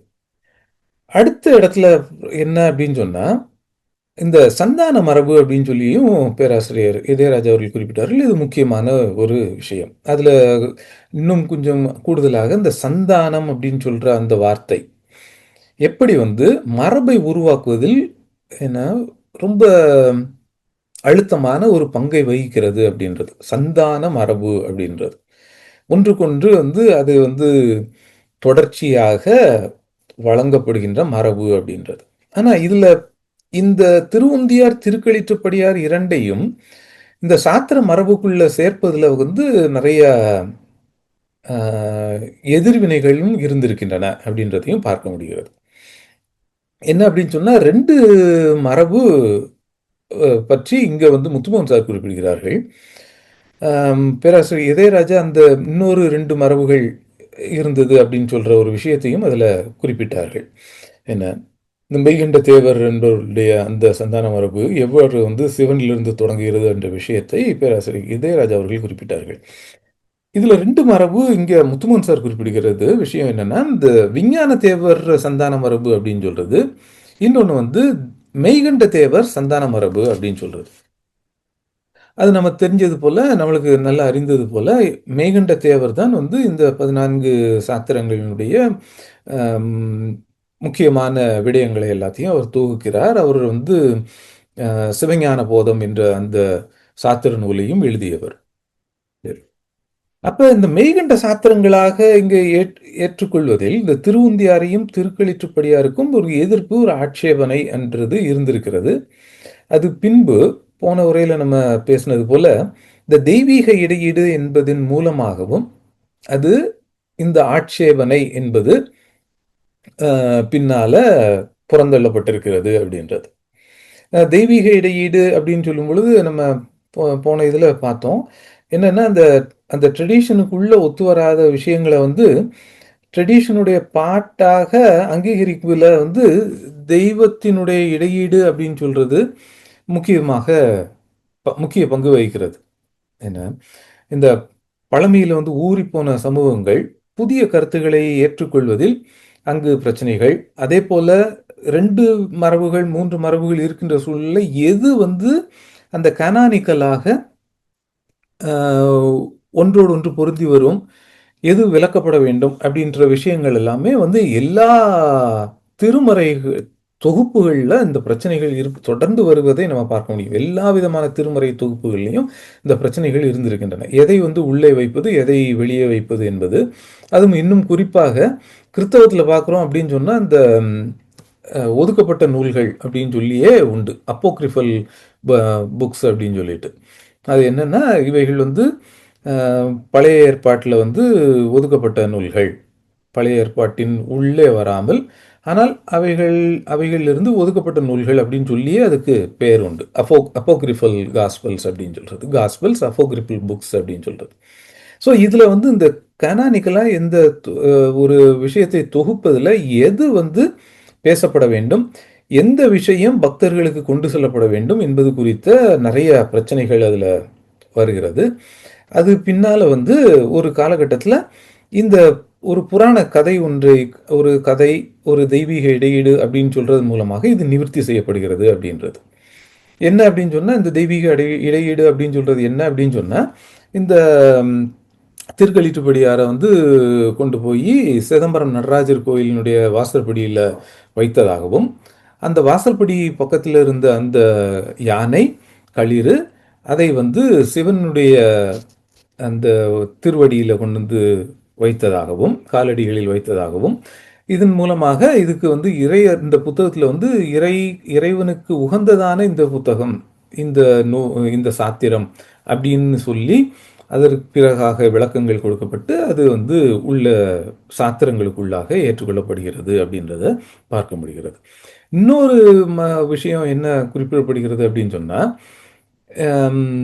இந்த ஆசிரியர்களே மெய்கண்ட தேவரை சந்தித்து அவரிடம் வந்து இந்த நூட்களை வந்து கொடுத்ததாகவும், அதன் மூலமாக இவைகள் வந்து பின்னாளில் சாத்திரங்களில் தொகுக்கப்பட்டது அப்படின்ற ஒரு விடயமும் இந்த இடத்துல குறிப்பிடப்படுகிறது. ஆக இந்த தொகுப்பு அப்படின்னு சொல்லி வரும்பொழுது இந்த 2 நூல்களுக்கும் சில ஆட்சேபனைகள், எதிர்ப்புகள் அப்படின்றது இருந்திருக்கின்றன. பின்னாளில் அவைகள் வந்து நிவர்த்தி செய்யப்பட்டு அல்லது ஒரு சமரசம் செய்யப்பட்டு உள்ளே இந்த சாத்திர நூல்களில் கொண்டு வரப்பட்டிருக்கின்றன அப்படின்றத பார்க்க முடிகிறது. சரி, இப்போ இந்த 2 விஷயங்களுக்கு அடுத்து இந்த நூலினுடைய உள்ளடக்கம் என்ன அப்படின்ற விஷயத்தை முத்துமோகன் சார் இங்க விவாதிக்கிறார்கள். அதுல முதல்ல சொல்றது என்ன அப்படின்னு சொன்னா, இந்த பின்னாலேயே சைவ சித்தாந்த தத்துவங்கள்ல பதி, பசு, பாசம் அப்படின்னு சொல்றது, அவைகளுக்கு இடையிலான உறவுகள், இந்த மும்மலங்கள் என்று அறியப்படுகிற ஆணவம், கர்மம், மாயை அப்படின்றது, இவைகள் எல்லாமே வந்து இங்க ரொம்ப தெளிவாக இங்க வந்து குறிப்பிடப்படவில்லை அப்படின்றது. ஏன்னா தோத்திரங்கள் அந்த 12 திருமுறைகள் அப்படின்னு சொல்ற போது அவைகளுக்கு அடுத்து இவைகள் வருவதனால இந்த அளவுக்கான ஒரு கராரான சைவ சித்தாந்த தத்துவ தெளிவுகள் அப்படின்றத வந்து அதுல குறிப்பிடப்படுகின்ற மெய்யியல் கலைச்சொற்கள், இந்த விஷயங்கள் எல்லாம் இந்த இரு நூல்களில் ரொம்ப அதிகமாக இல்லை அப்படின்ற விஷயத்தை புரிய முடிகிறது. ஆக உள்ளடக்கம் என்பது, உள்ளடக்கத்தை வைத்து இந்த காலத்தையும் நம்ம வந்து புரிய முடிகிறது. ஏன்னா அந்த தோத்திரத்துக்கும் பின்னால வந்த சைவ சித்தாந்த அந்த தத்துவ மரபு அப்படின்ற இடத்துக்கும் இடையில இருந்ததுனால ரொம்ப அந்த மெய்யியல் சார்ந்த, சைவ சித்தாந்த மெய்யியல் சார்ந்த கலை சொற்கள் அப்படின்றது இங்க அதிகமாக இல்லாமல், இந்த தோத்திர மரபை ஒட்டி அதுலேயும் இந்த உணர்ச்சி தரும்புதல், உள்ளம் உருகுதல், அன்பு அப்படின்றது, தான் என்ற உணர்வை அகற்றுவதன் மூலமாக இறைவனை அடைதல் அப்படின்றது, இவைகள் அதிகமாக பேசப்பட்டிருக்கின்றன. இன்னும் குறிப்பாக உள்ளடக்க ரீதியாக நம்ம பார்க்கிறோம் அப்படின்னு சொன்னா, இறைவனுக்கும் உயிர்களுக்கும் இடையில இருக்கிற உறவு நிலை என்ன அப்படின்றது, இறைவனை வந்து அடைவதில் குருவினுடைய முக்கிய பங்கு என்ன, எந்த விதமான பங்கு இறைவனை அடைவதில் உயிர்களுக்கு குரு என்ற ஒரு விஷயம் எவ்வாறு அவசியப்படுகிறது அப்படின்றதுக்கான விடயங்கள். அதே போல நாயன்மார்களுடைய வாழ்க்கையை கொண்டு சில கருத்துக்களை விளக்குதல் அப்படின்றது, குறிப்பாக நம்ம பார்க்க இருக்கிறோம் இந்த கண்ணப்ப நாயனார் என்ன அப்படின்றது, அதுபோல சம்பந்தருடைய அந்த என்ன எப்படி வந்து பா பார்வதி தேவி அவர்களுக்கு வந்து முலைப்பால் கொடுத்து அவர் வந்து சம்பந்தர் வந்து எப்படி வந்து பேச ஆரம்பித்தார், எப்படி வந்து பாடல்களை ஏற்ற ஆரம்பித்தார் என்ற அந்த விஷயங்கள், இவைகளின் மூலமாக இந்த சைவ சித்தாந்தம் என்று சொல்லுகிற தத்துவத்தை புலப்படுத்துதல் அப்படின்ற ஒரு பங்கும் இங்கே இருக்கிறது அப்படின்றது. அப்ப தோத்திர மரபை வந்து அதை சுட்டிக்காட்டி, புராணங்களை சுட்டிக்காட்டி, இவைகளின் மூலமாக சைவ சித்தாந்த தத்துவமயமாக்குதல் அப்படின்ற ஒரு விஷயமும் இங்கு இந்த உள்ளடக்கத்தில் நடந்திருக்கிறது அப்படின்றதை பார்க்க முடிகிறது. அதே போல இங்க தான் என்ற உணர்வை அகற்றுதல் அப்படின்ற ஒரு விஷயம் மிக அதிகமாக பேசப்படுகிறது. அந்த தான் என்ற உணர்வை அகற்றுவது அப்படின்னு சொல்லி பேசும் பொழுது, அது எப்படி பல்வேறு விடயங்களோடு தொடர்புடையது அப்படின்றத இந்த நூல் வந்து சொல்லுது. என்னன்னா, இறைவனை அடைவதற்கு ஒரு மனிதன் தான் என்ற உணர்வை அகற்ற வேண்டும். அது வந்து பின்னால வந்து இந்த ஆணவ மலம் அப்படின்னு சொல்றதாக சைவ மெய்யியல்ல அது சொல்லப்படும். இந்த ஆணவம் அப்படின்ற வார்த்தை வந்து மிக அதிகமாக உபயோகப்பட்டாலும் இந்த மெய்யியல்ல வருகிற கராரான விளக்கங்கள் அப்படின்றத ரொம்ப அதிகமாக இங்கு பார்க்க முடியவில்லை அப்படின்றது முத்துமோகன் சார் சொல்றாங்க. இந்த ஆணவம் அகற்றுதல் அப்படின்ற ஒரு விஷயத்த இங்க தான்மை அகற்றுதல், தான் என்ற உணர்வை அகற்றுதல், தன் முனைப்பை விடுதல் அப்படின்ற விடயங்களாக இந்த நூலில் வந்து இங்க இரு நூல்களிலும் பேசப்பட்டிருக்கின்றன அப்படின்றத நம்ம புரிய முடிகிறது. சரி, ஆக இந்த இந்த ஆணவமலம் என்று பின்னாள் சைவ மெய்யியல்ல அறியப்படுகிற அந்த மும்மலங்களில் ஒன்றான அடிப்படை மலமான இந்த ஆணவ மலம் என்பது என்ன அப்படின்னு சொன்னா, அது ஒரு அடிப்படையான மலம். அது ஏன் வந்து அடிப்படையான மலம் அப்படின்னு சொன்னா, ஏன் அது இருக்கும் பொழுது உலகம் வந்து முடிவானது, இந்த தனி மனித ஆன்மாக்கள் வந்து அறியாமையில் கிடக்கின்றன, பூரண உண்மையை அடைய முடியாமல் தவிக்கின்றன. இந்த விஷயங்கள் பூரண உண்மையை அடைய முடியாமல் தடுப்பதால் இது ஒரு மலம், அதுவும் முக்கியமான ஒரு மலம் என்றும் அந்த சைவ சித்தாந்த மெய்யியல்ல பேசப்படும். ஆக இந்த ஒரு தன்மைக்கு வந்து பின்னாடி ரொம்ப வளர்ச்சி பெற்ற தத்துவமாக இந்த ஆணவ மலம் என்பது பேசப்படுகிறது. ஆனால் இந்த நூல் இந்த இரு சாத்திரங்களை நம்ம பார்க்கும் பொழுது அந்த விடயங்கள் வந்து தான் என்ற விஷயமாக, தான்மை அகற்றுதல் அப்படின்றதாக, தன்முனைப்பை விடுதல் அப்படின்றதாக பேசப்படுகிறது. ஆக இந்த ஒரு விஷயம், அதாவது இறைவனுக்கும் உயிர்களுக்கும் இடையிலான உறவு நிலை அப்படின்ற ஒரு விஷயத்தை இந்த பகுதியில் முத்துமோகன் சார் பேசுகிறார்கள். இந்த தாண்மை அகற்றுதல் அப்படின்னு சொல்லும் பொழுது அந்த திருக்களிற்றுப்படியார்ல ஒரு ஒரு பாடல் ஒன்று இருக்கிறது. என்ன அப்படின்னு சொன்னா, வாஞ்சை கொடி வளர்க்கும் ஆணவம் அப்படின்ற ஒரு ஒரு சொற்றொடர். வாஞ்சை, ஒரு வாஞ்சையை அதிகமாக வளர்க்கக்கூடிய ஒரு ஆணவம், இதுதான் ஆணவ மலமாக இங்கு பேசப்படுகிறது. தாண்மை, ஒரு தான் அப்படின்ற உணர்வு வரும் பொழுது வாஞ்சை அதிகமாக இருக்கும். அந்த வாஞ்சை அப்படின்றது அதிகமாகும் பொழுதுதான் இந்த ஆணவம் அப்படின்ற ஒரு விஷயம் இங்க வருகிறது அப்படின்னு சொல்ற ஒரு விடயத்தை இங்க ரொம்ப அடிப்படையாக இந்த இரு சாத்திரங்களில் நம்ம பார்க்க முடியும்.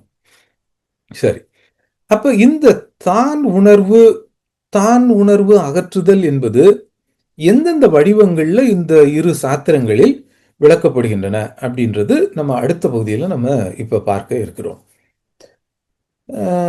தான் உணர்வு அகற்றுதல், தாண்மை அகற்றுதல் அப்படின்னு சொல்லும் பொழுது, தன்மைய உணர்வு அகற்றுதல் அப்படின்னு சொல்றது எந்தெந்த விடயங்களாக இங்கு பேசப்பட்டிருக்கின்றன, எதனோடு தொடர்புடைய விஷயங்களாக இங்கு பேசப்பட்டிருக்கின்றன அப்படின்னு சொல்லும் பொழுது கிட்டத்தட்ட ஒரு 5 விடயங்களை இந்த பகுதியில முத்துமோகன் சார் குறிப்பிடுகிறார்கள்.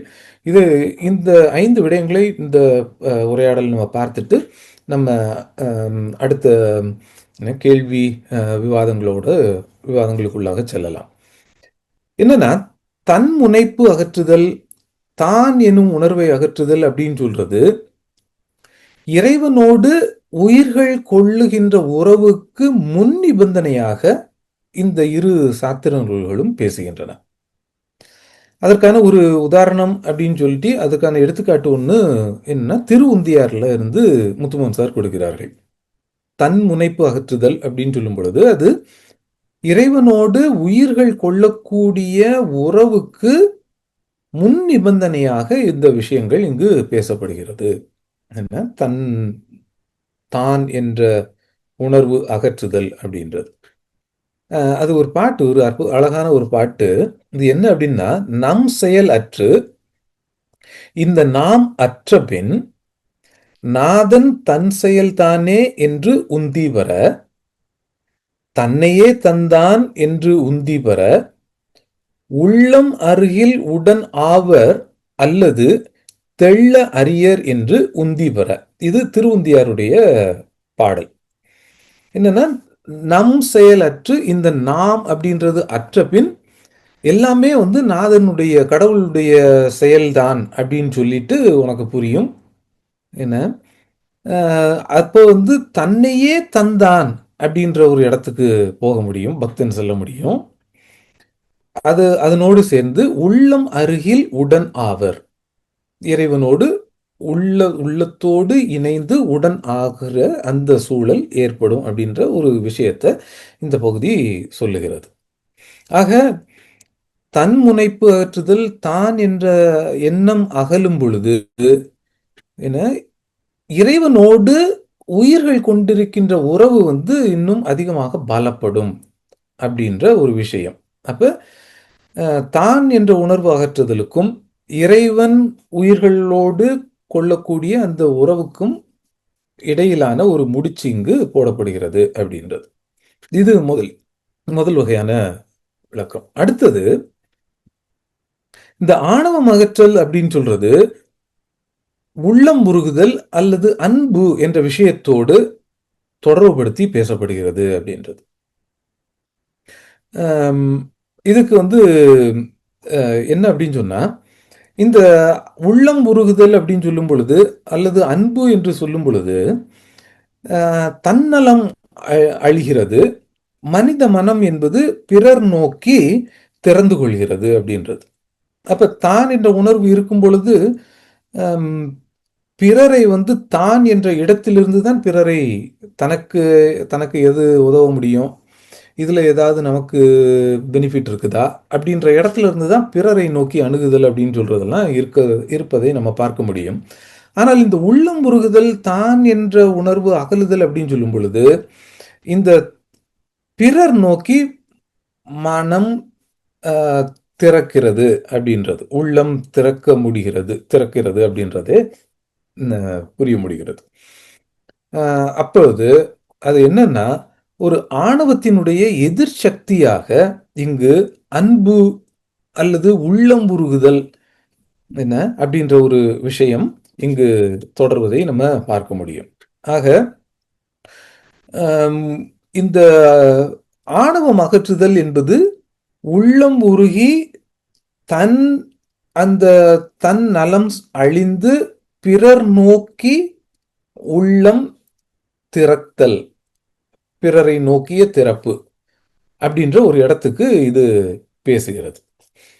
அப்ப இதுவும் இந்த தன்முனைப்பு அல்லது ஆணவம் அகற்றுதல் அப்படின்ற இடத்தோடு தொடர்புடையதாக இங்கு பேசப்படுவதை நம்ம பார்க்க முடியும். இது இரண்டாவது. ஒன்று இறைவனுடைய உறவு, இரண்டாவது பிறர் நோக்கிய உறவு, உள்ளம் உருகுதல், அன்பு அப்படின்ற இடத்துல இருந்து முக்கியத்துவப்படுகிறது. அடுத்த இடத்துல இந்த ஆணவம் அகற்றுதல் என்பது அறிவை விட முக்கியமானது அன்பு அப்படின்ற இடத்துல இருந்து இந்த ஆணவம் அகற்றுதல் என்பது பேசப்படுகிறது. அதற்கான சில பாடல்களையும் முத்துமோகன் சார் இதை முன்வைக்கிறார்கள். அது என்ன இருக்குன்னா, அவிழ இருக்கும் அறிவுடன் நின்றவர்க்கு அவிழும் அல்லல் என்று உந்தி பெற, அன்றி அவிழாது என்று உந்தி பெற. அவிழ இருக்கும் அறிவுடன் நின்றவர்க்கு அவிழும் அல்லல் என்று உந்தி பெற, அன்றி அவிழாது என்று உந்தி பெற. இதற்கு விளக்கம் கொடுக்கிற சீசு மணி அவர்கள், அறிவு என்பது தன்னை முன்னிறுத்தியே எப்பொழுதும் செயல்படும். உயிரின் அறிவு யான் என்னும் செருக்கினால் இறுக கட்டப்பட்ட நிலையிலிருந்து விடுபட்டு அப்பிணைப்புகள் நெகிழ்ந்த நிலையில்தான் பிறவி துன்பங்கள் நீங்கும் அப்படின்றது. அப்ப அறிவு என்பது தான் என்ற உணர்வுடன் சம்பந்தப்பட்டது. இந்த தான் என்ற உணர்விலிருந்து வெளிவருவது அப்படின்னு சொல்றது இந்த அறிவோடு நம்ம இந்த விஷயங்களை ரொம்ப அணுக முடியாது. ஆனால் இந்த அன்பு என்ற இடத்திலிருந்து இந்த விஷயங்களை அணுகும் பொழுது இவை இன்னும் தெளிவாக இருக்கும். அறிவு என்பது இன்னும் அது பெரும்பாலும் தன்னை முன்னிறுத்தியே அறிவு என்பது தொழில்படுகிறது அப்படின்ற இடத்திலிருந்து இதற்கான விளக்கத்தை சீசு மணி அவர்கள் கொடுக்கிறார்கள். ஆக அறிவுக்கு எது மாற்றானதாக இந்த விஷயம் என்பது இங்கு பேசப்படுகிறது அப்படின்றத நம்ம புரிய முடிகிறது. அடுத்தது என்ன அப்படின்னு சொன்னா, இதுக்கு இன்னொரு திருக்களிற்றுப்படியார்ல, இது முதல்ல சொன்ன பாட்டு திருவுந்தியார்ல இருந்து, இரண்டாவது இப்ப சொல்ற பாட்டு திருக்களிற்றுப்படியார்ல. திருக்களிற்றுப்படியார்ல என்ன இருக்கு அப்படின்னு சொன்னா, உள்ள முதல் அனைத்தும் ஒன்றாய் உருகவரின் உள்ளம் உருக முன்னுடனாம் தெள்ளி உணர்பவர் தாங்கள் உளராக என்றும் புனரவர நில்லா பொருள். உள்ளம் முதலனைத்தும் ஒன்றாய் உருகவரின், எல்லா உள்ளமும் இணைந்து நீ உள்ளம் முதல் என்ற விஷயம் இங்கு தத்துவம் என்பதாக அறியப்படுகிறது. இந்த முதல் அப்படின்றத விட்டுட்டு ஒன்றாய் உருகவரின் உள்ளம் உருக உன்னுடனாம், உள்ளம் உருகி உன்னுடனாக இறைவனோடு இது அறியப்படும் பொழுது உணர்பவர் தாங்கள் உளராக அப்படின்னு சொல்ற விளக்கங்கள். இதற்கான விளக்கத்தை கொடுக்கும் பொழுது சீசுமணி சொல்றது இன்னும் என்னன்னா, முதல் அப்படின்னு சொல்றதே தத்துவங்கள் என்ற இடமாக இங்கு நம்ம பொருள் கொள்ள வேண்டி இருக்கிறது. தத்துவங்கள் யாவும் உயிரை விட்டு நீங்கிய நிலையிலேயே திருவருள் சக்தி உயிர் மீது பதியும் அப்படின்னு சொல்ற ஒரு விளக்கத்தை சீசுமணி இங்கு கொடுக்கிறார். ஆக இந்த அன்புக்கும் அறிவுக்கும் இடையிலான இந்த முரண் அப்படின்னு சொல்றதன் மூலமாகவும் இந்த தான்மை விளக்குதல், தன் முனைப்பு விளக்குதல், அல்லது தன் நலம் விளக்குதல் அப்படின்ற விஷயமும் இங்கு பேசப்படுவதை நம்ம பார்க்க முடிகிறது.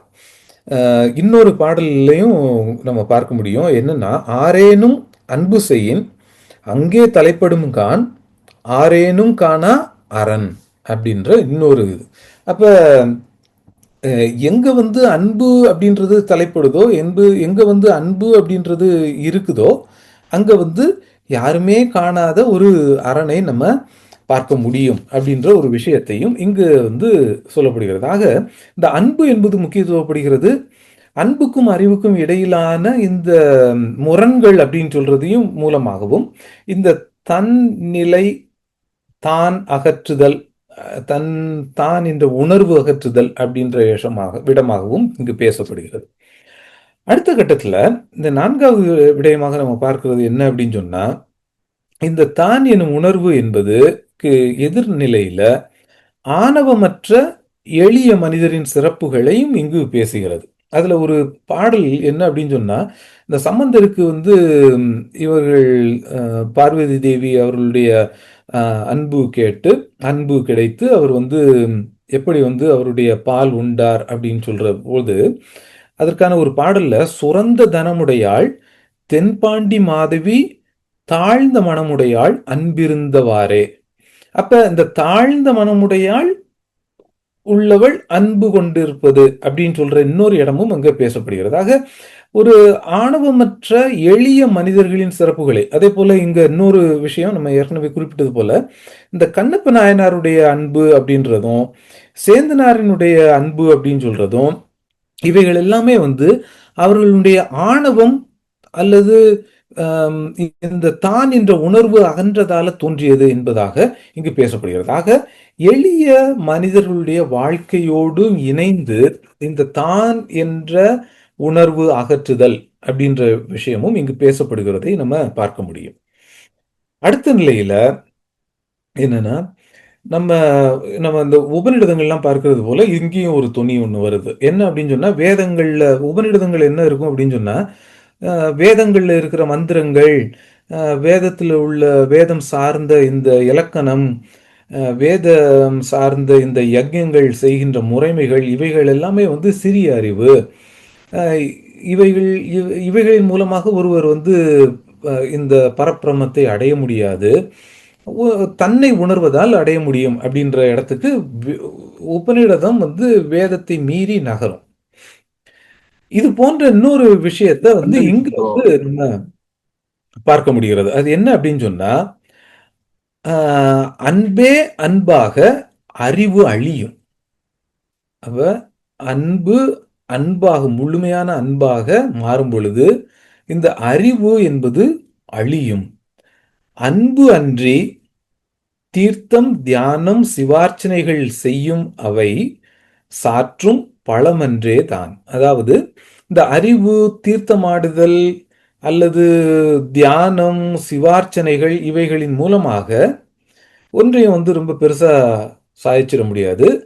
இவைகளை காட்டிலும் சிறப்பானது அன்பு அப்படின்னு சொல்ற ஒரு விஷயத்தை இங்கு பேசுவதை நம்ம காட்ட முடிகிறது. ஆக இந்த தான் என்ற உணர்வு அகற்றம் என்பது அன்போடு பேசப்படுகிறது, அன்போடு இணைத்து பேசப்படுகிறது. எளிய மனிதர்களுடைய சிறப்புகளை பேசுவதாக இது அமைகிறது. அதே போல அறிவுக்கு எதிரான விஷயமாக இங்கு பேசப்படுகிறது. அதுக்கடுத்து இந்த இறைவனோடு உயிர்கள் கொள்ளுகின்ற இந்த உறவுக்கு முன் நிபந்தனையாக இங்கு பேசப்படுகிறது அப்படின்றது. இந்த விஷயத்தை வந்து நம்ம இந்த சங்க இலக்கிய அகமரபோடு இணைத்து பேசுபவர்களும் உண்டு. ஆனால் முத்துமன் சார் சொல்றது என்ன அப்படின்னு சொன்னா, இதுல வந்து இந்த அன்பு அப்படின்னு சொல்றது ஆணவம் அகற்றலோடு தொடர்புடைய விஷயமாகவே இங்கு பார்க்கப்பட வேண்டி இருக்கிறது அப்படின்ற ஒரு விஷயமாக இங்கு குறிப்பிடுகிறார்கள். இந்த அடுத்த உரையாடல்ல இந்த ஆணவம் அகற்றுதல் அப்படின்றதுக்கான இந்த சமூக வரலாற்று பொருண்மை அப்படின்றது என்ன, எப்படி வந்து இதை சமூக வரலாற்று பொருண்மையாக ஒரு தத்துவ பொருண்மையோடு நம்ம இதை எப்படி புரிந்து கொள்வது என்ற விஷயத்தை அடுத்த உரையாடலில் பார்க்கலாம். இத்தோடு இந்த உரையாடலை நிறுத்திக் கொள்கிறேன். தொடர்ந்து நம்ம உரையாடலாம். நன்றி தோழர்களே. நன்றி. டெரன்ஸ் சாமுவேல் அவர்களே, இன்றைய உரை ஏற்கனவே குறிப்பிட்டது போல் சைவ சித்தாந்தம் தோத்திரங்களும் சாத்திரங்களும் 2வது உரையாக அந்த தலைப்பில் நடைபெற்றிருந்தது. இந்த தலைப்பில் இன்னொரு உரை நடக்கும் என்று கூறியிருக்கின்றீர்கள். ஆனால் இந்த உரையே அருமையான ஒரு விளக்கமும் நல்ல ஒரு புரியும்படியான ஒரு உரைகளும் தந்திருக்கின்றீர்கள். அதிலும் குறிப்பாக இன்று தலைமை தாங்கிய தோழர் இதயராஜா அவர்களுடைய முன்னுரை, அந்த முன்னுரையை ஒட்டிய தங்களுடைய உரைகளும் இந்த இரண்டும் இணைத்து அருமையான ஒரு சிறப்புரையை தந்திருக்கின்றீர்கள். மிக்க நன்றி தோழரே. இந்த உரையினுடைய விவாதத்தை தொடங்கி வைத்து பேச வருமாறு தோழர் இதயராஜா அவர்களை அன்போடு அழைக்கின்றேன். அன்புடைய தோழமை நெஞ்சங்களே, அனைவருக்கும் மீண்டும் ஒரு முறை வணக்கத்தை தெரிவித்துக் கொள்கின்றேன்.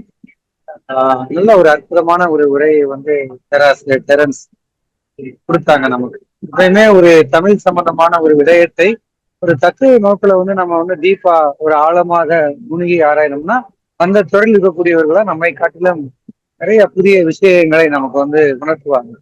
அந்த அடிப்படையில பேராசிரியர் முத்துமோகனுடைய இந்த புத்தகத்தினுடைய அந்த நுட்பமான பொருள்களை வந்து நமக்கு ரொம்ப அற்புதமா எளிமைப்படுத்தி எப்படியெல்லாம் அந்த சாத்திரங்களும் தோத்திரங்களும் அதனுடைய பகுப்பு முறைகள் அதுல வரக்கூடிய முன்னால் பின்னால் ஏன் 2 நூல்கள் முன்னாடி போச்சு, ஏன் மற்ற காரணங்கள் என்ன, பொதுவா பேசக்கூடிய அன்பை மையமா வைத்து தன்முனைப்பை நீக்குவதை பற்றி எப்படியெல்லாம் சாத்திரங்கள் முன்வைக்கின்றன என்பதை பற்றி ரொம்ப எளிமையாக சொன்னார். ஆனா சாத்திரங்கள் எப்பயுமே நான் பேசிய போது சொன்ன மாதிரி புரிவது என்பது ரொம்ப கடினம். 1க்கு 3 தடவை படிச்சா கூட எனக்கு புரிய மாட்டேங்குது. அப்படிப்பட்ட ஒரு விஷயத்தை முத்துமோகன் திறந்து காட்டுவதும் அதனுடைய திறப்பை மேலும் ஒரு விளக்கமாக ஒரு வெளிச்சத்தை வந்து டெரன்ஸ் வந்து நமக்கு காட்டியிருக்கிறார். ஆகவே அவருக்கு நம்முடைய தோழமை நெஞ்சங்கள் சார்பாக நன்றியை தெரிவித்துக் கொள்கின்றேன். நம்முடைய நண்பர்கள் வினாக்கள் இருந்தால் முன்வைக்கலாம். நன்றி, வணக்கம். வணக்கம், நன்றி தோழரே.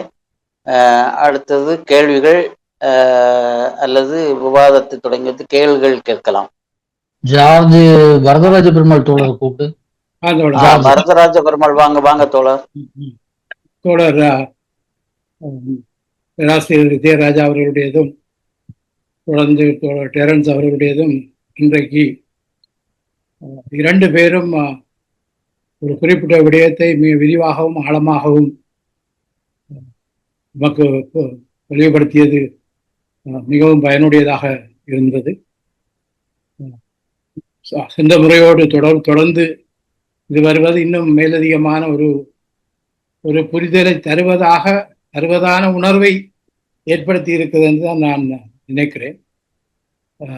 இன்னும் அடுத்தடுத்த தொடர் உரைகள் இன்னும் இந்த சைவ சமய நெறி அல்ல சைவ சமய தத்துவம் அல்ல சைவ சமய சித்தாந்தம் அவை சம்பந்தமான ஒரு தெளிவான ஒரு சித்திரத்தை நாங்கள் முழுமையாக பெற்றுக்கொள்ள வாய்ப்பாக இருக்கும் என்று கருதுகிறேன். இங்கே என்னுடைய ஒரே ஒரு கேள்வி, ஆனால் தொகுப்பான ஒரு கேள்வி. இந்த தோத்திரங்கள் இறைவனை பாடுகின்றன, தலங்களை பாடுகின்றன, இறைவனை போற்றி இறைவனை பற்றி தலங்கள் பற்றி எல்லாம் பாடல்கள் திருமுறைகள் அவ்வாறாக அமைகின்றன. அந்த வகையில இங்க இந்த சாத்திரங்களை எடுத்துக்கொண்டால் அதிலே குறிப்பாக 14 சாத்திரங்களிலே 9 சாத்திரங்கள் உமாபதி சிவாச்சாரியருடையதாக அமைகிறது. அந்த வகையில் உமாபதி சிவாச்சாரியருடைய அந்த செல்வாக்கு இந்த சாத்திரங்கள் தொடர்பாக சைவ சாத்திரங்கள் தொடர்பாக மிக அதிகமானதாக என்பதை நான் கருதுகிறேன். ஆனால் அது பற்றிய உள்ளடங்கிய விடயங்கள் உங்களுக்கு தான் தெரியும். என்னை பொறுத்தவரையில் நான் நினைக்கிறேன் 9ஆம் ஆண்டு 10ஆம் ஆண்டு இந்த திருவர் பயன் படித்து ஏறத்தாழ 100 குறள்களையுமே பாடமாக்கி இருந்தேன். ஆனால் அதுக்கு அப்பால அதை பற்றிய முழு விளக்கங்கள் எதுவும் இருந்ததில்லை. ஆனால் அந்த காலத்தோடு என்னுடைய துறைகள் எல்லாம் மாறியதுனாலே அதை பற்றி ஆழமான அறிவோ சிந்தனைகளோ இல்லை. அந்த கேள்வி என்னவென்றால், இந்த எப்படி தோத்திரங்கள் இறைவனை பற்றியும் இறைவனை போற்றியும் பாடுகின்றனவோ அதே போல இந்த இந்த இந்த சாத்திரங்கள் இவை என்ன முழு தொகுப்பாக நாங்கள் ஒரு ஒரு வரவிலக்கணமாக அல்லது ஒரு ஒரு சுருக்கமான தொகுப்பாக கூறுவதாக இருந்தால் இவை என்ன கூறுகின்றன, இந்த 14 சாத்திரங்களும் என்னென்ன விடயங்களை கூறுகின்றன என்று அது ரெண்டையும் தோத்திரங்களும் நான் கூறியதான் இறைவனை பற்றியும் இறைவனை போற்றியும். ஆனால் 2 பேராசிரியர்களுக்கும் இன்னும் தெளிவான முழுமையான விளக்கங்கள் இருக்கும். அந்த 2 வகையை தோத்திரங்கள் என்கிற ஒரு பாகத்தையும் சாத்திரங்கள் என்கிற இன்னொரு பாகத்தையும் ஒவ்வொரு சிறு தொகுப்பாக நாங்கள் தொகுத்து இதைத்தான் சொல்லுகின்றன, இந்த தத்துவத்தான் கொண்டு வருகின்ற இந்த இதைத்தான் தெளிவுபடுத்துகின்றன, இதைத்தான் வலியுறுத்துகின்றன என்று சொல்வதாக இருந்தால் அவ்வாறு 2 தொகுப்பு பந்திகளாக நாங்கள் கூற முடியுமா? அப்படி கூற முடிந்தால் மிக பயனுடையதாக இருக்கும் என்று கருதுகிறேன். இந்த உரைக்கு மிக்க நன்றியையும் பாராட்டுகளையும் தெரிவித்துக் கொள்கிறேன். எனக்கு ஒரு கேள்வி தொடர். போன அமர்வுல பேசும்போது இந்த சோத்திரங்கள் என்பது ஒரு வெகு மக்கள் மத்தியில இந்த வழிபாட்டை கொண்டு போவது என்ற வகையில அது பாடப்பட்டது, அது பின்னாடி தொகுக்கப்பட்டது அப்படின்னு நம்ம புரிஞ்சுக்கிட்டோம். இந்த சாத்திரங்கள் யாரும் ஆடியன்ஸ், யாருக்காக இதை ஏற்றுவாங்க? ஏன் அதை கேட்கிறேன்னா, நீங்க அறிவை விடுங்க, அன்பை நாடுங்கள், அன்பை வளர்த்துக் கொள்ளுங்கள், அது சொல்லி தர வேண்டி இருந்ததா? யாருக்கு சொல்லி தர வேண்டி இருக்கு? ஏன்னா இயல்பாக மனிதர்கள் அன்பு செலுத்தக்கூடியவர்களா இருக்கிறாங்க. அப்போ இந்த சாத்திரங்களுடைய நோக்கம் என்ன, எதை நோக்கி இது செலுத்துது? அதுல ஒரு பதில் வந்தது, இறைவனோடு ஒன்று சேர்வதற்கு நீங்க அறிவை கைவிட்டு அன்பை நாடி போகணும் அப்படின்னு வருது. அதே நேரம் அந்த அன்பின் மூலமாக மற்றவர்களோடு தொடர்பு கொள்வது அல்லது அவர்களோடு பிணைத்துக் கொள்வது என்றும் வருது. அதுல முதல் மேற்கோள் அது வாசிக்கும் போது அது என்ன வருதுன்னா, அதை மறுக்கிற மாதிரி வருது. அது நல்ல ஒரு சொல்லு, அது மட்டும் நான் சொல்லிடுறேன். என்னன்னா, வாஞ்சை கொடி வளர்க்கும் ஆணவம். இப்போ வாஞ்சை, ஆணவம் என்பது வாஞ்சை கொடின்னா என்ன? வாஞ்சைன்னா ஒரு அன்பு பாசம் அதுதானே. அப்ப அது அந்த வாஞ்சை வளர்க்கணும்னு சொல்லுதா அல்லது அன்பை அறுத்து நீங்க இறைவன்கிட்ட போகணும்னு சொல்லுதா? ரெண்டும் எதிரெதிரா இருக்கிற மாதிரி இருக்குது. இதை கொஞ்சம் தெளிவுபடுத்தினா பயனுள்ளதா இருக்கும். நன்றி தோழர். நன்றி தோழர். வணக்கம் தோழர்களே. சாகரன் பேசுங்க தோழர். தோழர் பேசினதை முழுமையாக உள்வாங்குற அளவுக்கு எனக்கு அறிவு போதுமோ தெரியவில்லை.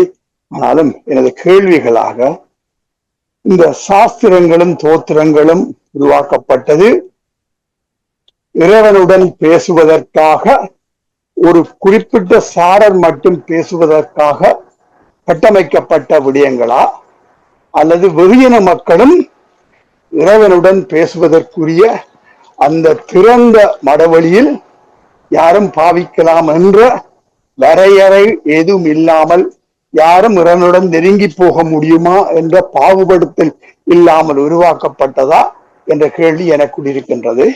அதை தோழர் சாமுவேல் அவர்கள் தெளிவுபடுத்துவார் என்று நம்புகின்றேன். நன்றி தோழர்களே. தோழர்கள் எழுப்பிய இந்த சந்தேகங்களும் கேள்விகளுக்கும் அன்பு தோழர் டெரன்ஸ் அவர்கள் பதிலளித்து பேச வருமாறு அன்போடு அழைக்கிறேன். ரொம்ப நன்றி தோழர் வரதராஜ பெருமாள் அவர்களுக்கும், தோழர் சிவகுமார் அவர்களுக்கும், தோழர் சாகரன் அவர்களுக்கும். மிக முக்கியமான கேள்விகள், அது எல்லாமே ஒன்றோடொன்று தொடர்புடைய கேள்விகளாகவும் புரிந்து கொள்கிறேன். என்னன்னா, முதல்ல தோழர் வரதராஜ பெருமாள் அவர்கள் கேட்ட கேள்வியிலிருந்து ஆரம்பிக்கலாம் என்று நினைக்கிறேன். தோத்திரங்கள் சாத்திரங்கள் அப்படின்னு சொல்லும் பொழுது அதை எதை சொல்லுகின்றன அப்படின்னு ஒரு சிறு விஷயமாக அதை பேச முடியுமா அப்படின்ற ஒரு குறிப்பாக அதை பேச முடியுமா அப்படின்னா, தோழர் சொன்னது போலயே இந்த தோத்திரங்கள் என்பவை திருத்தலங்கள் சார்ந்து அங்க நடந்த பல்வேறு விதமான வழிபாடுகள், இறைவனுடைய துதி பாடுதல் அப்படின்றது என்ன, அதோடு சேர்ந்து நாயன்மார்களுடைய வாழ்க்கை, இவைகள் எல்லாமே இருக்கின்றன அப்படின்றது. அது தோத்திரங்களினுடைய முக்கியமான தொகுப்பு விஷயம் அப்படின்னு சொல்லும் பொழுது, நம்ம போன உரையாடல் நம்ம பார்த்தது போல அதற்குள்ள இருக்கிற நிறைய வேறுபாடுகள் இருக்கின்றன. ஒவ்வொரு தலத்துக்குமான வேறுபாடு இருக்கிறது. ஒவ்வொரு திருத்தொண்டர் அவர் இறைவனை எப்படி துதிப்பாடுகிறார், எப்படி இறைவனை புகழ்கிறார், புகழ்பாடுகிறார் அப்படின்றதுக்கான நிறைய வித்தியாசங்கள் ஒண்ணுக்கு ஒண்ணு வித்தியாசப்படுகிறது. அந்தந்த தலங்களுக்கு உள்ள வித்தியாசங்கள் இருக்கின்றன. அப்புறம் அந்த நம்ம பல்லவ நாட்டிலிருந்து தென்பாண்டி நாடு வரை இடையிலான நிலப்பரப்பு பல விதமான நிலப்பரப்பு சார்ந்து அந்த விஷயங்கள் எல்லாமே நிறைய வேறுபாடுகளோடு இருக்கின்றதை இங்க பன்னிரு திருமுறைகள் என்பது தொகுத்து ஓர் மையத்திற்குள்ளாக ஓர்மைப்படுத்துகிறது அப்படின்ற ஒரு விஷயத்தை நம்ம பார்த்தோம். இது பன்னிரு திருமுறைகள் அல்லது தோத்திர பாடல்களுக்கான முக்கியமான விடயம். இந்த சாத்திரங்கள் அப்படின்னு சொல்லி வரும்பொழுது அந்த முதல்ல ஆரம்பிக்கும் பொழுது இது ஒரு இவ்வளவு பெரிய மரபாக இது மாறும் அப்படின்ற ஒரு இடத்துல இருந்து யாரும் இதை முதல்ல பண்ணல அப்படின்றது. நம்ம இந்த காக்கை பாடினியார் இவங்கள இருந்து அதுக்கப்புறம் முதல்வர் மூவர் முதலிலிருந்து அதுக்கப்புறம் சமயக்குறவர் 4 அதுக்கப்புறம் மாணிக்க இதை தொகுக்கிறது அப்படின்னு சொல்றது, புராணங்கள் அதெல்லாம் உள்ள கொண்டு தொகுக்கிறது அப்படின்றதெல்லாம் அந்த முதல் காலகட்டத்தில் இவ்வளவு பெரிய ஒரு இயக்கமாக இது மரபாக மாறும் அப்படின்ற ஒரு எண்ணத்தோடலாம் அது இல்லை அப்படின்றதும், இந்த சாத்திரம் இந்த திருமுறைகள் தொகுக்கப்படும் பொழுது இந்த மரபாக இதை மாற்ற வேண்டும் அப்படின்ற ஒரு எத்தனம் அப்படின்றது ஒன்று உருவாகிறது. அதை அதற்கான அதே போல அதுக்கு இடையில சிராமண மரபுகள் இதுக்கு முன்னாடியே இருக்கின்றன. அந்த சிராமண மரபுகள் தத்துவங்களோடு சேர்ந்து இணைந்து இருக்கின்ற விஷயங்கள். அப்ப சிராமண மரபுகளை தொடர்ந்து அவர்களுக்கு இணையாக தன்னை காட்டிக்கொள்ள வேண்டுமானால் இங்கு தத்துவங்களாக இதுகளை சும்மா பாட்டா சொல்லிட்டு போனா அது அதை விட இன்னும் தத்துவங்களாக வரும் பொழுது அவைகளுக்கான ஒரு மாற்றாக இவைகளை மாற்றுவதற்கான ஒரு முயற்சியும் அதற்குள்ள இருப்பதை நம்ம பார்க்க முடியும். ஆக இந்த 2 விஷயங்களும் தோத்திரங்களும் சாத்திரங்களும் இந்த விஷயத்தை ரொம்ப உன்னிப்பாக ரொம்ப கவனத்தோடு இந்த விஷயங்களை அவர்கள் பண்ணியிருக்கிறாங்க அப்படின்ற ஒரு விஷயத்தை இங்க பார்க்க முடிகிறது. சாத்திரங்கள் அப்படின்னு சொல்லி வரும் பொழுது அந்த தோத்திர பாடல்களை முன்வைத்து அந்த தோத்திர பாடல்கள்ல இடையில இருக்கிற பலவித வேறுபாடுகளை ஒருநிலைப்படுத்தி அவைகளை ஒரு தத்துவமாக வடித்தெடுப்பதற்கான ஒரு முயற்சி, அதோடு சேர்ந்து பழைய அந்த தத்துவ மரபுகளுக்கு இணையாக தன்னை உருவாக்கி கொள்வதற்கான ஒரு எத்தனம் அப்படின்றதெல்லாம் இங்க இந்த சாத்திர மரபுகளில் ரொம்ப தெளிவாக இருப்பதை பார்க்க முடிகிறது. அதே போல நம்ம தோழர் இதயராஜா அவர்கள் குறிப்பிட்டது போல அந்த ஞானாமிர்தம் என்ற நூல்லையே இந்த விஷயங்கள் பதி பசு பாசம் இந்த விடயங்கள் ரொம்ப அற்புதமாக பேசப்பட்டிருக்கின்றன, ரொம்ப அழகாக அழுத்தமாக பேசப்பட்டிருக்கின்றன அப்படின் போது, ஆனா அவை சாத்திரங்களுக்குள்ளாக வராத போது இதுக்கு ஆனால் பின்னாள்ல வர்ற அந்த சாத்திர பாடல்கள்ல இந்த விஷயங்கள் பதி பசு பாசம், பதிக்கும் பசுவுக்கும் இருக்கின்ற அந்த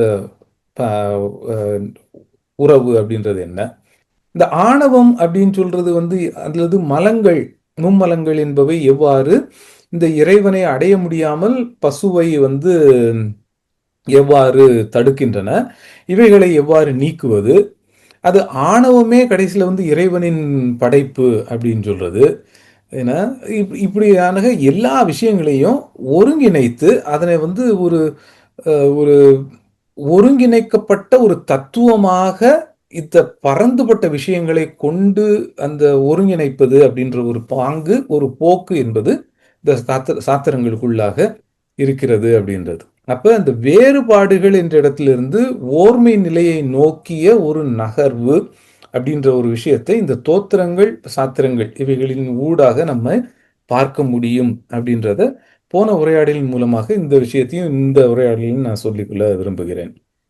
அதே போல தோழர் சிவகுமார் கிட்ட இன்னொரு 2 முக்கியமான கேள்விகள். ஒன்று இந்த சாத்திரங்கள் யாரை நோக்கி செலுத்தப்பட்டன அப்படின்றது.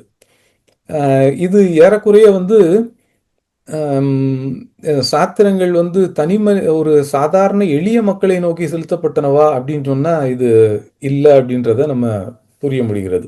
ஏன்னா இது வந்து ஒரு பெரிய ஒரு மேதாவித்தனமாக வந்து விஷயங்களை புரிந்து கொள்கிறவர்களுக்கு இந்த சாத்திரங்கள் வந்து அறிவுஜீவித்தனமாக அதை புரிந்து கொள்பவர்களுக்கு இது வந்து ரொம்ப உகந்த விஷயமாக இருக்க முடியும். ஆனால் இது வந்து கொஞ்சம் வெகுஜன மக்களிலிருந்து விலகிய ஒரு இடத்துக்கு தான் இந்த சாத்திரங்கள் என்றது போகுது அப்படின்றது. அப்ப இதுக்குள்ள ஒரு ஒரு என்ன சொல்றது, ஒரு ஹயரார்கி ஒன்று கிரியேட் பண்ணப்படுகிறது, ஒரு படிநிலை முறை அப்படின்றது ஒன்று கிரியேட் படுகிறது அப்படின்றது.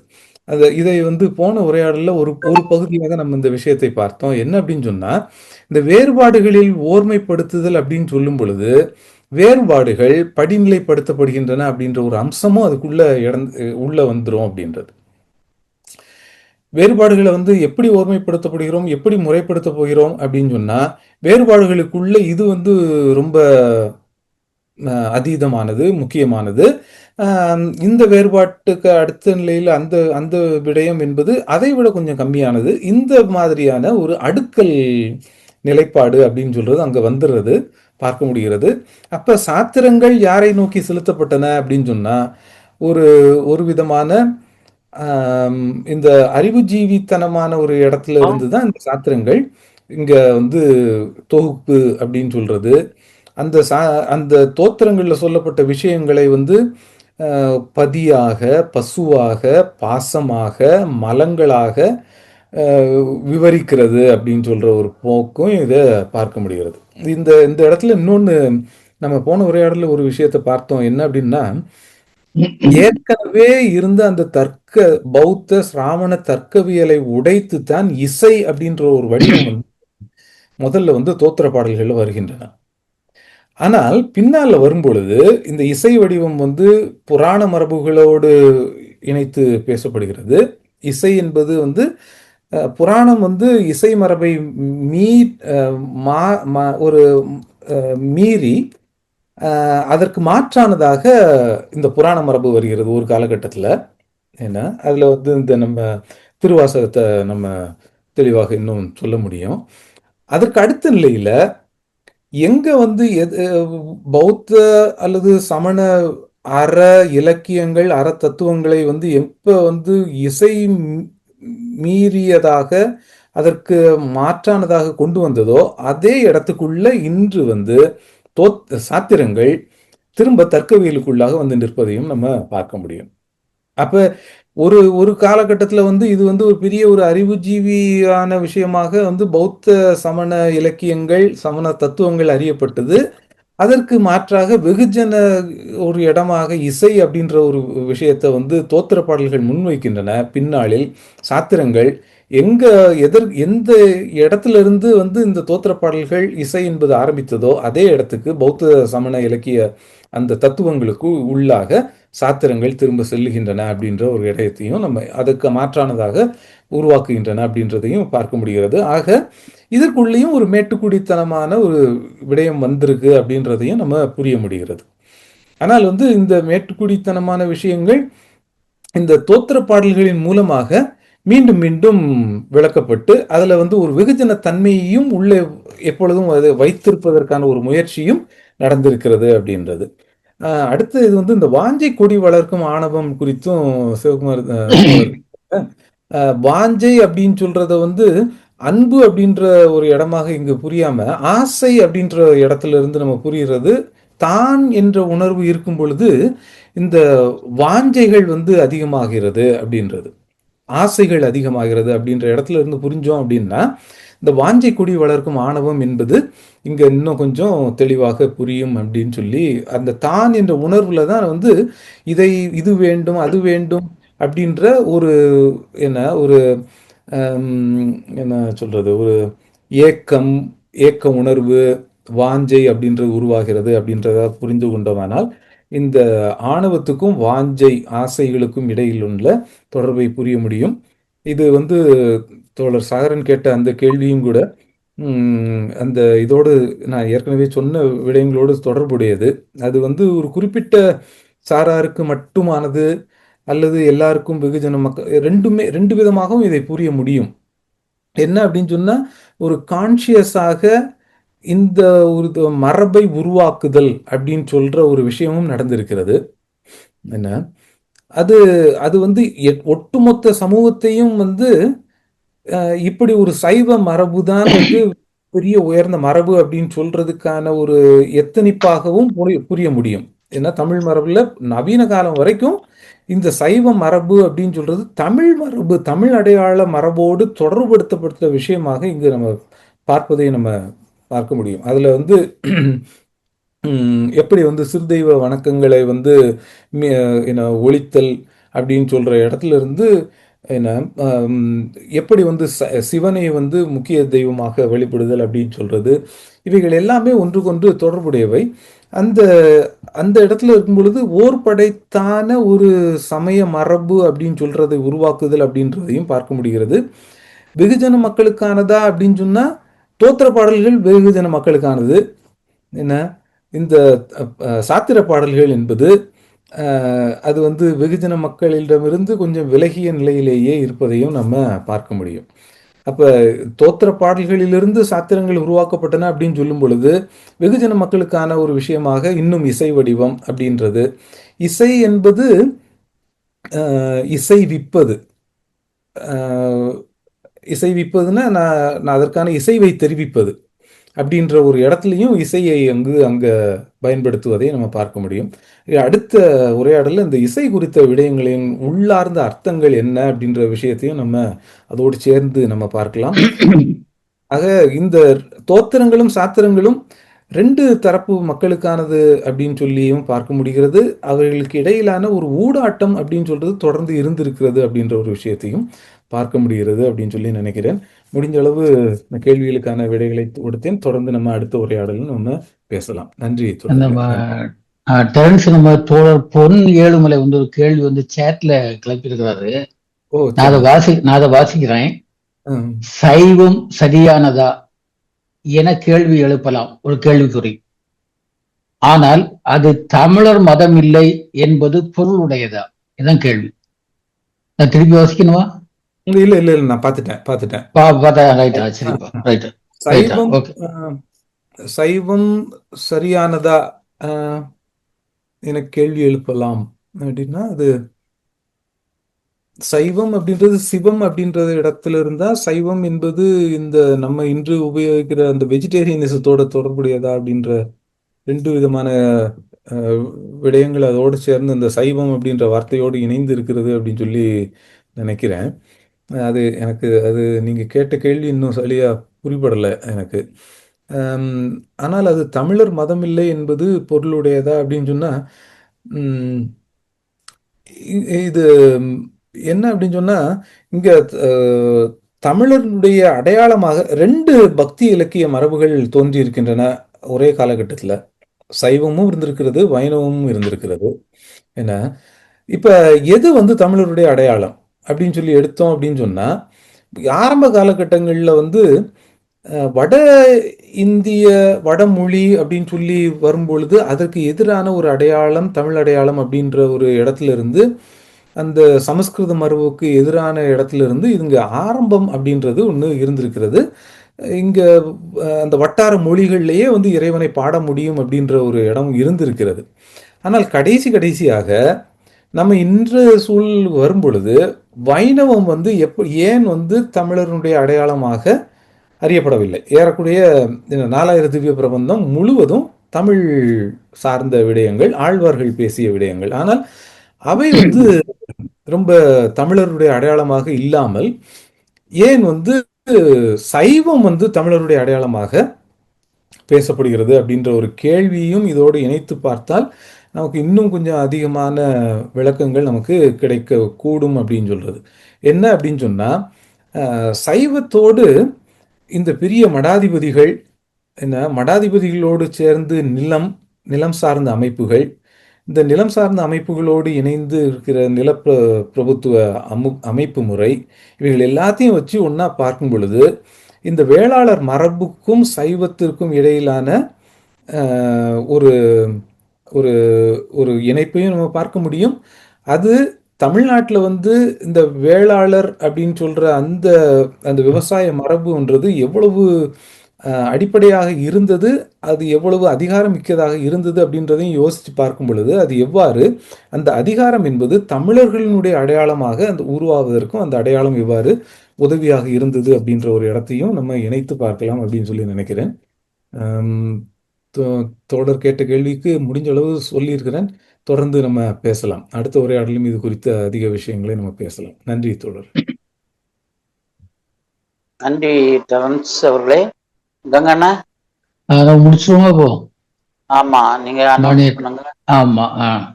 அன்பான தோழர்களே, எப்போதும் போல இன்றைய நிகழ்வும் ரொம்ப காத்திரமான நிகழ்வாக அமைந்திருந்தது.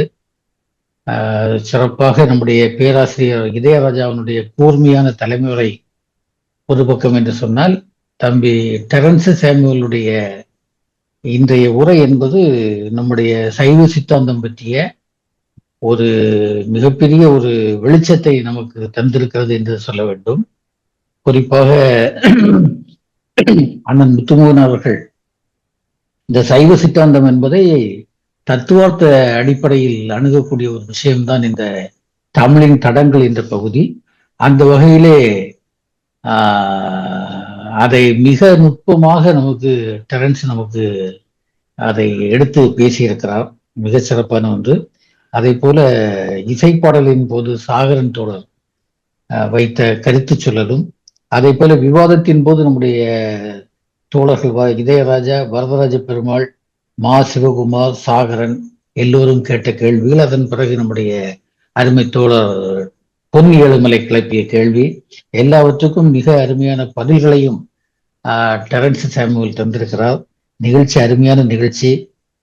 தமிழ்தாய் வாழ்த்து பாடிய சைமன், அதே போல அருமையான இசைப்பாடலை தந்த தம்பி புஷ்பராஜ், எல்லோருக்கும் நம்முடைய வணக்கங்களையும் வாழ்த்துக்களையும் தெரிவித்துக் கொள்ளுகிறோம். அதே போல இந்த மெய்நிகர் மேடையில் கலந்து கொண்ட அத்தனை தோழர்களுக்கும், அதுபோல முகநூல் நிரலில் கலந்து கொண்ட தோழர்களுக்கும் எல்லோருக்கும் நம்முடைய அன்பான வாழ்த்துக்களையும் வணக்கங்களையும் தெரிவித்துக் கொண்டு, அடுத்த நிகழ்ச்சியாக 5ஆம் தேதி நிகழ்ச்சி வரக்கூடிய புதன்கிழமை 523வது மெய்நிகர் மேடை. அது அன்றைக்கு புரட்சியில் பொருள் என்று சொல்லக்கூடிய அருமை தோழர் பாக்கு ராஜனுடைய அற்புதமான நூல் அது. அந்த நூலினுடைய 5வது உரையாடல் நடைபெறும். அந்த உரையாடலை அருமை தம்பி வழக்கறிஞர் தம்பி அருணாச்சலம் நடத்துவார். மெசபடோமியா, வேளாண்மை, வர்த்தகம், அரசு என்ற தலைப்பில் இது 2வது உரை. ஏற்கனவே ஒரு உரை முடிந்திருக்கிறது. இது 2வது பகுதியை பற்றிய உரையாக இது அமையும். இந்த நிகழ்ச்சிக்கு நமக்கு தலைமை தாங்க வருவது நம்முடைய மதிப்புக்குரிய தோழர் வரதராஜ பெருமாள் அவர்கள் வந்து தலைமை தாங்குவார்கள். அதே போல அன்றைக்கு கவிதை சொல்லுவதற்காக கவிஞர் ரமணி மாடசாமி ராஜா வருகிறார். மேலும் நம்முடைய அருமை தோழர், இந்த நூலினுடைய ஆசிரியர் தோழர் பாக்கு ராஜன் அவர்களும் வந்திருந்து கருத்துரை வழங்கவிருக்கிறார்கள். அந்த நிகழ்ச்சியை நம்முடைய அருமை தோழன் சைமன் ஒருங்கிணைத்து தருவார். அந்த நிகழ்ச்சிக்கு தோழர்கள் வந்திருந்து சிறப்பிக்க வேண்டும் என்று அன்போடு கேட்டுக்கொண்டு முடிக்கின்றேன். நன்றி, வணக்கம். நிறைவு பாடலை பாடுவதற்கு ஜார்ஜ். அன்பான தோழர்களே, ஜீவானவா தமிழ், சிங்காரவேலர் சித்தாந்த பள்ளி, பேராசிரியர் நாவா ஆராய்ச்சி பள்ளி ஆகிய பள்ளிகளின் சார்பாக நடைபெற்ற 522வது இந்த மெய்நிகர் மேடை நிகழ்வு மிகவும் வெற்றிகரமாக நடந்து முடிந்திருக்கின்றது. இந்த நிகழ்ச்சியின் நிறைவாக நிறைவு பாடலை பாடுகின்றேன். புதியதோர் உலகம் செய்வோம், கெட்ட போரிடும் உலகினை வேரோடு சாய்ப்போம். புதியதோர் உலகம் செய்வோம், கெட்ட போரிடும் உலகினை வேரோடு சாய்ப்போம். புதியதோர் உலகம் செய்வோம், கெட்ட போரிடும் உலகினை வேரோடு சாய்ப்போம். புதியதோர் உலகம் செய்வோம். பொது உடைமை கொள்கை திசையெட்டும் சேர்ப்போம். புனிதமோடதை எங்கள் உயிரென்று காப்போம். பொது உடைமை கொள்கை திசையெட்டும் சேர்ப்போம். புனிதமோடதை எங்கள் உயிரென்று காப்போம். இதயம் எல்லாம் அன்பு நதியினில் நனைப்போ, இதயம் எல்லாம் அன்பு நதியினில் நனைப்போம். இது எனதென்னும் ஒரு கொடுமையை தவிர்ப்போம், இது எனதென்னும் ஒரு கொடுமையை தவிர்ப்போம். புதியதோர் உலகம் செய்வோம், கெட்ட போரிடும் உலகினை வேரோடு சாய்ப்போம். புதியதோர் உலகம் செய்வோம். உணர்வெனும் கனலிடை அயர்வினை எரிப்போம், ஒரு பொருள் தனி எனும் மனிதரை சிரிப்போம். உயர்வெனும் கனலிடை அயர்வினை எரிப்போம், ஒரு பொருள் தனி எனும் மனிதரை சிரிப்போம். இயல்பொருள் பயன் தர மறுத்திடில் பசிப்போம், இயல்பொருள் பயன் தர மறுத்திடில் பசிப்போம். ஈவதுண்டாம் எனில் அனைவரும் புசிப்போம், ஈவதுண்டாம் எனில் அனைவரும் புசிப்போம். புதியதோர் உலகம் செய்வோம், கெட்ட போரிடும் உலகினை வேரோடு சாய்ப்போம். புதியதோர் உலகம் செய்வோம், புதியதோர் உலகம் செய்வோம், புதியதோர் உலகம் செய்வோம். நன்றி தோழர்களே. அன்பான தோழர்களே, நிகழ்வை நான் முடிவுக்கு கொண்டு வருகிறேன். நாம் மீண்டும் 5ஆம் தேதி புதன்கிழமை மாலை 6:30 மணிக்கு சந்திப்போம். வாருங்கள்.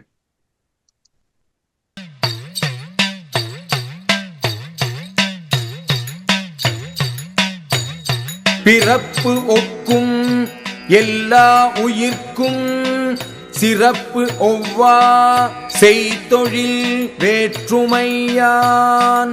பிறப்பு ஒக்கும் எல்லா உயிர்க்கும் சிறப்பு ஒவ்வா செய்தொழில் வேற்றுமையான்.